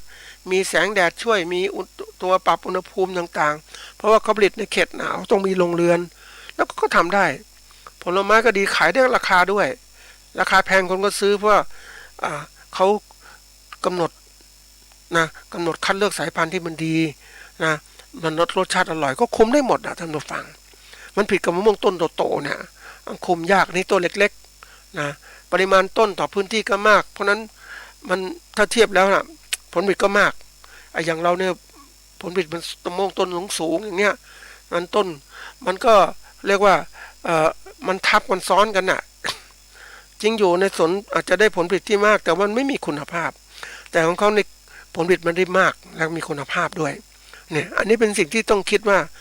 โลกมันเป็นยังไงแล้วก็ตามโลกอย่างเราปลูกมะม่วงต้องตามโลกมะม่วงของทั่วโลกก็เป็นยังไงไม่ใช่ว่าเรามีโลกมะม่วงอยู่ในโลกของประเทศไทยก็ทำยังไงก็ทำแบบนั้นน่ะเราเห็นได้ชัดเจนถ้าเราตามโลกอย่างเนี้ยเราจะได้รู้โลกมันเป็นยังไงอย่างเราเนี่ยมะม่วงของเราทางภาคเหนือเป็นอย่างนี้มะม่วงภาคกลางเป็นอย่างนี้เขาทำยังไงน้ำดอกไม้ถวายทำยังไงมันออกยังไงนะจัดการยังไงเราต้องไปดูเราอยากจะเก่งเอาโลกเขาเรียกเอากระแสโลกเป็นตัวนำแล้วก็ต้องพยายามรู้กระแสโลกของปลูกมะม่วงเมืองไทยเขาเป็นยังไงทิศทางเขาทำยังไงมะม่วงตัวนี้ส่งนอกเป็นยังไงพันธุ์ไหนส่งนอกพันธุ์มะม่วงดองเป็นยังไงเราต้องคิดนะท่านผู้ฟังบางที่ต่างๆในสภาพแวดล้อมมันเปลี่ยนแปลงต้องเตรียมการนะศึกษาให้มันมากขึ้นนี่คือตัวอย่างแล้วถ้าเราศึกษาพวกนี้ไม่พอเราเก่งกว่านั้นอีกโลกมันเป็นยังไงไปดูมะม่วงต่างประเทศก็ทำยังไงนะส่งยังไงที่ไหนแล้วพันธุ์อะไรแล้วก็ศึกษาสายพันธุ์ด้วยอะไรด้วยนี่คือตามกระแสโลกที่เจริญมันก็ทำให้เราเจริญใช่ไหมแต่ถ้าเรามองโลกของเราอยู่แค่อำเภอเนี่ยหมู่บ้านเราเนี่ยเราไม่ออกไปไหนเลยนี่ทำการโลกมันคับแคบนั่นแหละแล้วก็เลยคับแคบตามโลกนั่นเองเราต้องฝึกเดินตามกระแสโลกต้องเป็นทีนี้กระแสที่3เดินตามเขาเรียกตามธรรมเนี่ยคือความเป็นไปของโลกเป็นไปคือความมีเหตุมีผลความเป็นจริงของธรรมชาติที่เป็นอยู่คือให้มันเกิดขึ้นก่อนนะปกติคนนั้นคือธรรมชาติมันให้มันเกิดขึ้นก่อน อันนี้คนชอบนะธรรมชาติเกิดก่อนให้มันเป็นไปตามเงี้ยมีปัญหาก็แก้เนี่ยเตรียมการต่างๆแบบเนี้ยมันถึงทำอะไรไม่ทันสมัยแต่ถ้าทำเรามีความรู้มากขึ้นมีเหตุมีผลมากขึ้นปุ๊บเราก็จัดการปัจจัยต่างๆนะทำให้มันเกิดขึ้นโดยการที่กำหนดปัจจัยให้เกิดขึ้นมันเป็นการจัดการทุกสิ่งอย่างแบบทันสมัยโดยมีเหตุมีผลทางวิจัยวิทยาศาสตร์เกิดขึ้นเอามาใช้ มันถึงทำให้การเกษตรของเราดีขึ้นนี่อันนี้เป็นตัวอย่างนะท่านผู้ฟังยุคการเกษตรสมัยใหม่มันกำหนดการเป็นไปด้วยการกำหนดปัจจัยด้วยตัวเราเองไม่ใช่ธรรมชาติกำหนดอย่างเรานั้นกำหนดการทำนาสมัยก่อนเนี่ยโอ้ยเรากำหนดเมื่อพฤษภาคมฝนตกพวกก็แลกนาขวานก็ไถนาทำนาอย่างเนี้ยทำตามฤดูกาลอย่างเนี้ยเพราะว่ามีฝนอย่างนี้เราไม่ต้องลงทุนสูบน้ำต่างๆแต่ยุคใหม่มันไม่ใช่มันทำไม่ได้เราทำหลายครั้งเราจะรอเวลางี้ไม่ได้ก็ต้องมีน้ำชนประทานเข้าไปแล้วก็สูบน้ำจังหวัดไหนที่ต้องการน้ำก็สูบน้ำเข้านาแล้วก็ทำนาเพราะนั้นมันจะทำนาได้มากขึ้น3 ครั้งหรือ4 ครั้งต่อปีก็ได้ถ้ามีคนเก่งๆเดี๋ยวนี้บางจุดของประเทศเราที่ทำนาเนี่ยก็ทำ2-3 ครั้งนะท่านผู้ฟังไม่จะทำนาแบบภาคเหนือครั้งปีละครั้งอย่างเนี้ยเพราะว่าไม่มีน้ำยิ่งไปเจอเกษตรกรเนี่ยบอกทำนามีเขาเรียกว่าบางจุดก็มีทำนาขั้นบันไดนะทำนาขั้นบันไดต้องรอน้ำฝนนะอันนี้ฝนตกมันก็มีน้ำถ้าไม่ฝนไม่ตกก็ไม่มีน้ำทำไม่ได้เพราะเดี๋ยวนี้ต้องเข้าใจนะท่านผู้ฟังน้ำสายทานมันเปลี่ยนทางเพราะว่าอะไรคนที่มีความรู้ความสามารถเขาก็เปลี่ยนเส้นทางน้ำกักน้ำไปสู่แปลงตนเองบางคนก็อยู่บนที่สูงเนี่ยเขาก็ขุดบ่อน้ำเมื่อเอาน้ำเก็บไว้ใช้น้ำก็ไม่ไหลไปตามธรรมชาติมาอยู่ที่อ่างของเขาแล้วข้างล่างก็จะลำบากใช่ไหมไอ้ข้างล่างก็บอกไม่เป็นไรฉันมีทางออกฉันก็สูบน้ำใต้ดินสูบน้ำใต้ดินปุ๊บก็คิดว่าสบายพอละไม่ต้องไปคิดอะไรนะครับคิดแค่สูบน้ำใต้ดินแต่ทีนี้คนใช้น้ำใต้ดินมากๆเป็นยังไงและน้ำใต้ดินก็มีปัญหาหลายอย่างนะบางอย่างก็เป็นมีด่างมีอะไรต่างๆเหล่านี้นะมันก็มาใช้การเกษตรก็ไม่ดีใช่ไหมนะเพราะนั้นปกติที่เราใช้น้ำเนี่ยเราใช้น้ำตามลำธารธรรมชาติน้ำฝนแต่เดี๋ยวนี้มันไม่มีบางคนก็บอกไม่เป็นไรฉันจะน้ำใต้ดินทุกคนก็สูบกันหมดจนทั้ง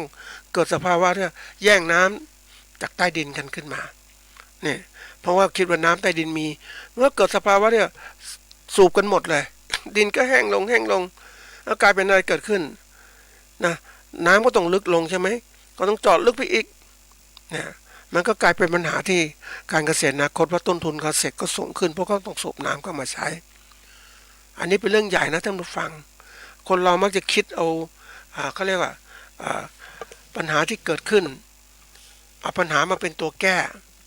แต่คนที่เขาเก่งนะท่านผู้ฟังเขารู้ว่าปัญหาจะเกิดขึ้นอย่างนี้เขาก็เตรียมการนะจังหวะไหนเขาธรรมชาติเนี่ยมันก็มีน้ำใช่ไหมเขาเก็บน้ำธรรมชาติในช่วงนอกธรรมชาติเขาก็สูบน้ำใต้ดินไม่ใช่น้ำใต้ดินมาตลอดเพราะนั้นต้องปล่อยน้ำใต้ดินไว้บ้าง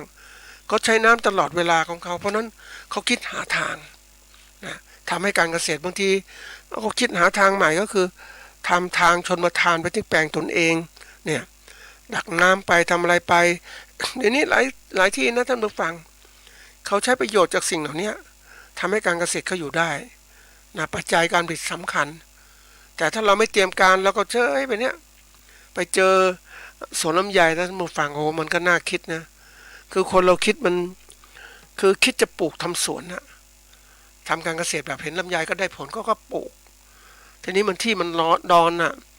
มันแห้งมันไม่มีค่อยมีน้ำเราสูบน้ำใต้ดินนี่มันสูบเนี่ยมันแน่นอนทุกคนก็ปลูกลำไยไปตามคือทำลายป่าแล้วก็ปลูกต้นลำไย โดยหวังว่าลำไยเป็นพืชเศรษฐกิจที่ดีนี่ต้องสูบน้ำใต้ดิน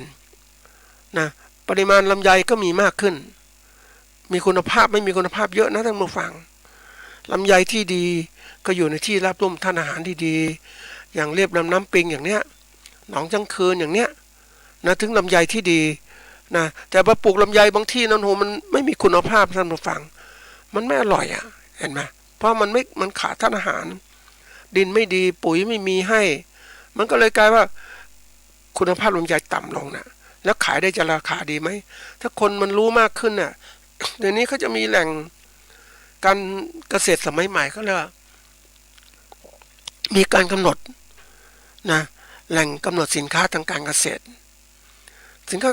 พื้นที่แต่ละพื้นที่มันบอกคุณภาพสินค้าเกษตรเขาจะเลือกบริโภคสินค้าอะไรที่ไหนยังไง มันจะมาเลือกแบบนี้ไม่ได้จะซื้อทั่วไปลำไยมันไม่ได้เดี๋ยวนี้จะเจาะลึกเราต้องการลำไยคุณภาพดีต้องมาจากที่นี่เนี่ยหนองทั้งคืนลำพูนอย่างเนี้ยเพราะนั่นคือบริเวณแม่น้ำปิงที่สมัยก่อนน้ำคงท่วมแล้วก็พืชสภาพแวดล้อมมันดีทานอาหารที่ดินสูงอย่างเนี้ยนะมันซึ่งไม่คุณภาพของลำไยดีเนี่ยทีนี้บางทีคุณภาพมันก็ดินมันก็เสื่อมไปด้วยว่าการปลูกมานานแล้วต้องบำรุงดินต่างๆไม่ใช่ปล่อยไปตามเนี่ยยังไงก็ตามนะดินก็มีความอุดมสมบูรณ์อยู่แล้วก็คิดอยู่เท่านั้นน่ะแต่การเกษตรยุคใหม่ไม่ต้องมองให้ต้องมีการเมื่อเราเอาผลลำไยจากสวนก็ต้องเติมดินเติมความอุดมสมบูรณ์ของดินเข้าไปด้วยมันถึงทำให้ลำไยดีขึ้นไม่ใช่มองว่าผลิตไปทำคือคนส่วนใหญ่เวลามองเนี่ยผู้ผลิตส่วนใหญ่มองว่าผลิตลำไยเอาปริมาณผลพอแล้วนะปริมาณผลต้นละกิโลแต่ไม่ได้มองคุณภาพแต่ยุคใหม่เนี่ยมันมีระบบของการได้ว่าบ่งบอกพื้นที่เกษตรหรือทำคุณภาพการค้าขายเนี่ยมันเดี๋ยวนี้คนที่เขามีเงินคนที่เขาฉลาดคือผู้บริโภคฉลาดมากขึ้นเขาจะเลือกบริโภคสินค้าที่มีแหล่งกำเนิดสินค้ายิ่งข้างหน้ามีนะท่านผู้ฟังเตรียมไว้เลยนะเขาจะระบุแบบนี้จะไม่เอาอย่างนี้เหมือนกาแฟอย่างเงี้ยต้องกาแฟดอยช้างบริเวณแถวนั้นนะกาแฟอื่นไม่เอานะมันมีอื่นๆเยอะปลูกเยอะแยะแต่ถามคุณภาพเป็นไงบางคนบอกก็เป็นกาแฟเหมือนกันมันไม่ใช่ความอุดมสมบูรณ์มันขึ้นอยู่กับแหล่งพื้นที่เหล่านั้นที่มีความอุดมสมบูรณ์ว่าใช้ผลกาแฟเป็นอย่างไรมันไม่ใช่พูดว่ากาแฟที่ไหนก็ปลูกได้มันไม่ได้มันปลูกได้จริงแต่คุณภาพมันต่างกันถ้าเรามีการศึกษาที่จริงๆนะมันฟังมันจะบอกเหมือนข้าวนั่นแหละนะแหล่งปลูกที่ไหนนะแหล่งปลูกที่ไหนจะบอกข้าวคุณภาพอย่างข้าวหอมมะลิเนี่ยนะที่ไหนนะข้าวที่ดีอย่างสมัยก่อนเนี่ยข้าวเศร้าเนี่ยต้องเสาให้เนี่ยอย่างสมมตินะสระบุรีอะไรตอนนี้ที่มันมีความอุดมสมบูรณ์มีข้าวคุณภาพดีสิ่งนั้นข้าวถ้าน้ำเยอะๆเนี่ยผลิตข้าวมาเนี่ยมันก็คุณภาพไม่ดีแต่ความอุดมสมบูรณ์มันระดับหนึ่งนะแต่ปริมาณน้ำมากก็ไม่ดีนะอย่างข้าวหอมมะลิเนี่ยที่ไหนนะเขาจะบอกนะเพราะนั้นเขาจะประทับตาสินค้าพอที่นั้นปุ๊บเนี่ยเขาจะรู้เลยคนก็จะบริโภคอย่างนี้อันนี้ตัวอย่างข้าวลำไยก็เช่นกันนะกาแฟก็เช่นกันนี่มันจะมีอย่างนี้เพราะนั้นถ้าเรามองปุ๊บเนี่ยเราจะเห็นได้ว่าไอ้ความรู้เนี่ยเส้นทางการประกอบการที่จะทำข้างหน้าเนี่ยมันต้องเป็นเส้นทางที่เรียกว่าตามหลักการและเหตุผลตามธรรมชาติที่เปลี่ยนแปลงนะเราต้องเข้าใจเราก็กำหนดความเป็นไปไม่ใช่ปล่อยไปตามธรรมชาติเรากำหนดความไปกำหนดปัจจัยด้วยการกำหนดเองเข้าใจเองให้มันออกเองแบบนี้วันนี้กำหนดปัจจัยดีเนี่ยมันก็ทำให้เรานั้นสามารถผลิตได้ดีไม่จำเป็นต้องที่บอกว่าปลูกข้าวต้องตามฤดูกาลมันก็ได้ตามฤดูกาลเท่านั้นแต่เดี๋ยวนี้มันมีใหม่ปลูกข้าวไม่ต้องตามฤดูกาลตามปัจจัยที่เรากำหนดให้มันดีมันก็ได้ข้าวใช่ไหมเนี่ยแต่นี้มันมีข้าววันสั้นวันยาวมีสายพันธุ์ใหม่ๆที่สามารถผลิตได้ผลดีนะแล้วก็คุณภาพดีด้วยระบบงานต่างๆเดี๋ยวนี้เขามีงานวิจัยเยอะเนี่ยใช่ไหมแล้วก็มาใช้ไม่ใช่เป็นแบบตามความรู้สึกตัวเองตามกระแสของโลกหมู่บ้านเป็นอย่างนี้เขาก็ทำอย่างนี้แล้วไม่กล้าแหวกแนวนะคนปกติเนี่ยสังเกตดูนะท่านผู้ฟังการที่คนไม่รู้จักแหวกแนวคนไม่ได้มีความคิดสร้างสรรค์ก็ทำไงก็ทำอย่างนั้นไปเนี่ยคือคนไม่ก้าวหน้าท่านผู้ฟังคนที่ก้าวหน้ามันจะคนที่คิดแหวกแนวคิดแตกต่างคนอื่นพยายามสร้างนวัตกรรมที่มันเกิดขึ้นหรือทำการวิจัยหรือเอาผลงานวิจัยไปใช้ไม่ใช่ทำแบบดั้งเดิมนะคือคนต้องหัดคิดความที่มันคิดมันอยากจะได้ดีมันก็พยายามเปลี่ยนแปลงนู่นเปลี่ยนแปลงนี่ทำงี้ดีไหมมันก็เห็นการเปลี่ยนแปลงอันนี้เราทำเองนะจะเห็นการเปลี่ยนที่ดีขึ้นแต่ถ้าเรารู้จักว่าอาจจะทำด้วยตัวเองไม่พอไปดูคนอื่นเขาทำไปดูผลงานวิจัยที่เขาทำลักลอกมาเลยเอามาต่อยอดมันถึงประหยัดเวลาประหยัดแรงงานนะหลายคนบางทีเราไม่กล้าเรียนรู้ไม่กล้าที่จะเปลี่ยนแปลงก็ฉันเคยชินกับสิ่งต่างๆเคยสังเกตนะท่านผู้ฟังว่าคนเราเนี่ยทำไมถึงไม่เปลี่ยน อันนี้นะเป็นสิ่งสำคัญนะไอ้ที่ไม่เปลี่ยนแปลงไม่ต่างๆเพราะว่าอันที่หนึ่งเคยชินกับสิ่งที่ตัวเองทำแล้วก็ภูมิใจว่าสิ่งที่ตัวเองทำดีที่สุดละมันดีที่สุดไม่พวกเขาไม่เรียนรู้โลกต่างๆก็อยู่แค่นั้นก็คิดว่าดีแล้วก็ยึดสิ่งที่ตัวเองยึดเอาเป็นสิ่งดีมันก็เกิดอะไรเพราะทิฏฐิต่างๆที่เกิดขึ้นมันทำให้การทำงานมันเป็นกรอบกรอบครอบความคิดตัวเองถ้าสร้างคุกล้อมรอบความคิดตัวเองมันก็เป็นอย่างนั้นแหละแต่ถ้าเราเปิดกว้างทางสมองรู้ให้สิ่งที่เรามีอาจจะไม่ดีก็ได้นะโลกต่างๆมันเปลี่ยนแปลงไงก็พยายามคิดหาวิธีการโลกมันกว้างท่านผู้ฟังมันไม่ใช่โลกแค่นี้มันโลกมันกว้างปุ๊บนั้นเราจำเป็นต้องเรียนรู้โลกให้กว้างขึ้นมันเข้าหลักการคำว่าตามกระแสโลกไม่พอตามกระแสธรรมที่เรารู้จักเหตุและผลมันต้องประกอบกันนะไม่ใช่โลกคับแคบอยู่กับตัวเราเหมือนชาวเอกินโมอย่างเงี้ยอยู่อย่างเงี้ยอยู่หนาวอย่างเงี้ยก็เป็นอย่างเงี้ยเหมือนคนป่าคนเขาที่สุดแล้วอะไรก็เหมือนกับสูญพันธุ์นั่นแหละเหมือนหมีโคโลกกับท่านผู้ฟังมันพัฒนาอยู่โคโลกนี่จะไปอยู่ที่ไหนอยู่โคโลกนั้นพัฒนาจนกระทั่งแบบแนบชิดกับสภาพแวดล้อมเนี่ยแต่ถ้าโลกมันร้อนขึ้นน้ำแข็งร้อนขึ้นมันจะอยู่ได้ไหม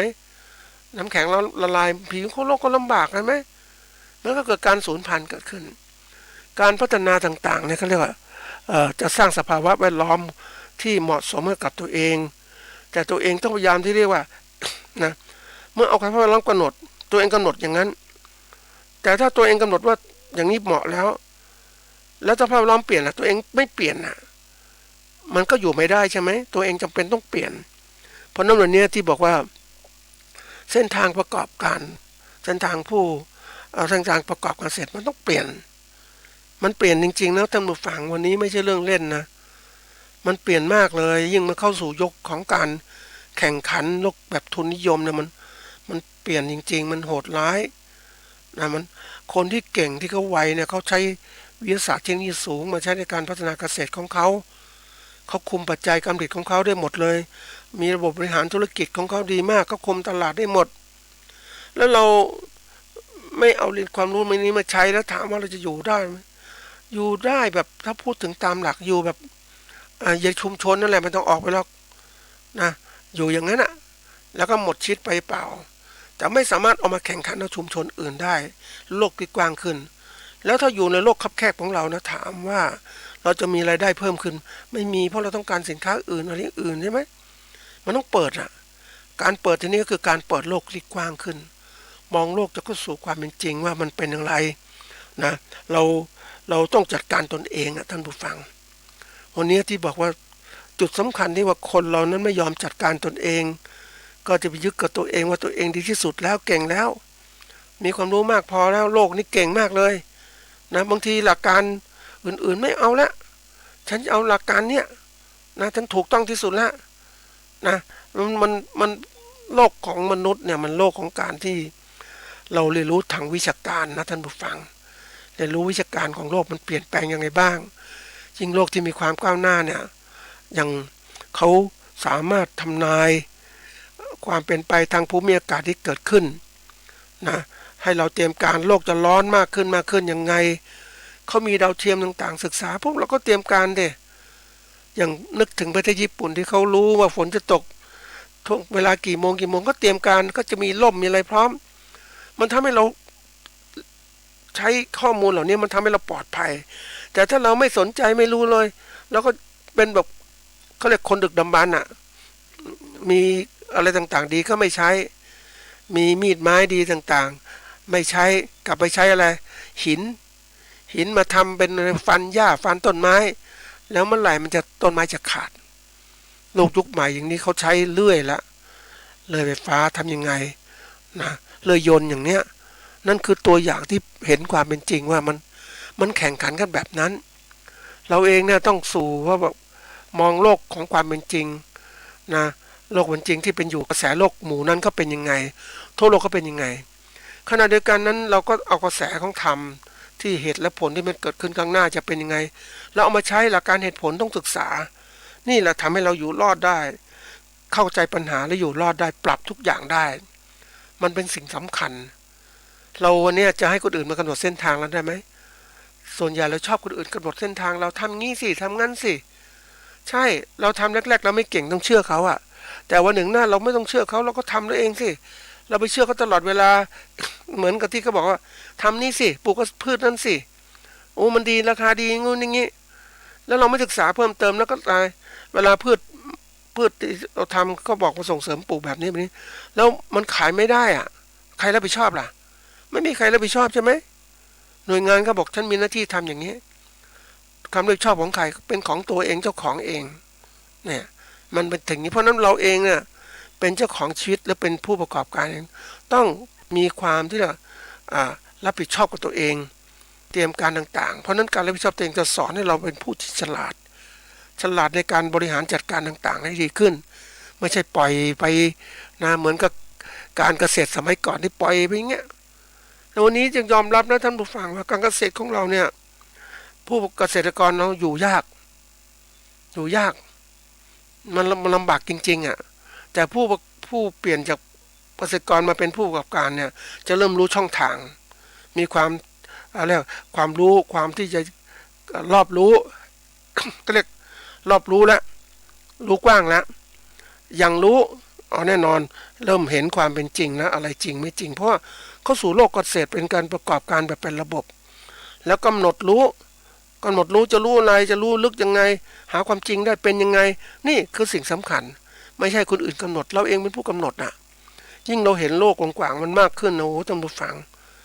นะมันมีเทคนิคอย่างหนึ่งนะท่านผู้ฟังว่าถ้าเราอยู่ในโลกที่แบบรู้ความเป็นจริงของโลกเนี่ยเราทำ การประกอบการเกษตรของเรา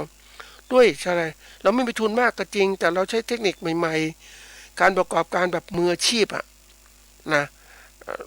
ด้วยมืออาชีพของเราจะสามารถสร้างผลเกษตรของเราเนี่ยที่อุตสาหกรรมมันทำไม่ได้นะเราสามารถขายได้เงินนะเหมือนกับที่เขาผลิตสินค้าเกษตรอุตสาหกรรมจำนวนมากๆไม่มีความหลากหลายมันแบบเดียวกันหมดเลยตุ๊กตาก็ตุ๊กตาแบบเดียวตุ๊กตาม้าก็แบบเดียวแต่ถ้าเราเป็นมืออาชีพเหมือนกับว่าเราสร้างขันในมืออาชีพของเราแกะสลักด้วยตัวเราอะไรต่างๆมันเป็นงานมืออาชีพท่านผู้ฟังการผลิตสินค้าแบบมืออาชีพนั้นได้ราคาดีนะเป็นผู้ประกอบการ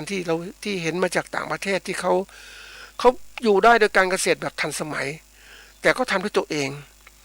เพราะใช้เครื่องจักรเครื่องอะไรมาช่วยแต่ว่าเขามีเทคนิคพิเศษของเขาเครื่องจักรทำไม่ได้นี่คือตัวสำคัญก็อยากจะฝากไว้สำหรับผู้ประกอบการเกษตรของเรานะจะต้องต่อสู้มือเส้นทางแล้วช่วงนี้เป็นช่วงเลือกจังหวะนะเราเศรษฐกิจไม่ดีก็เป็นตัวบอกถึงว่าเราทำงานดีไหมอะไรไม่ดีก็ค้นคิดแล้วก็รีบปรับตัว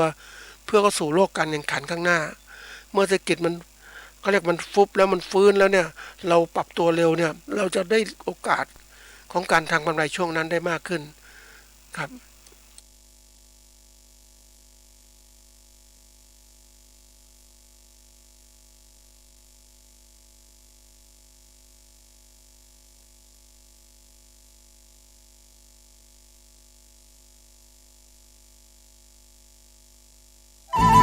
ที่จบไปแล้วนั้นเป็นรายการเกษตรเพื่อชีวิตดำเนินรายการโดยอาจารย์พิชัยคงพิทักษ์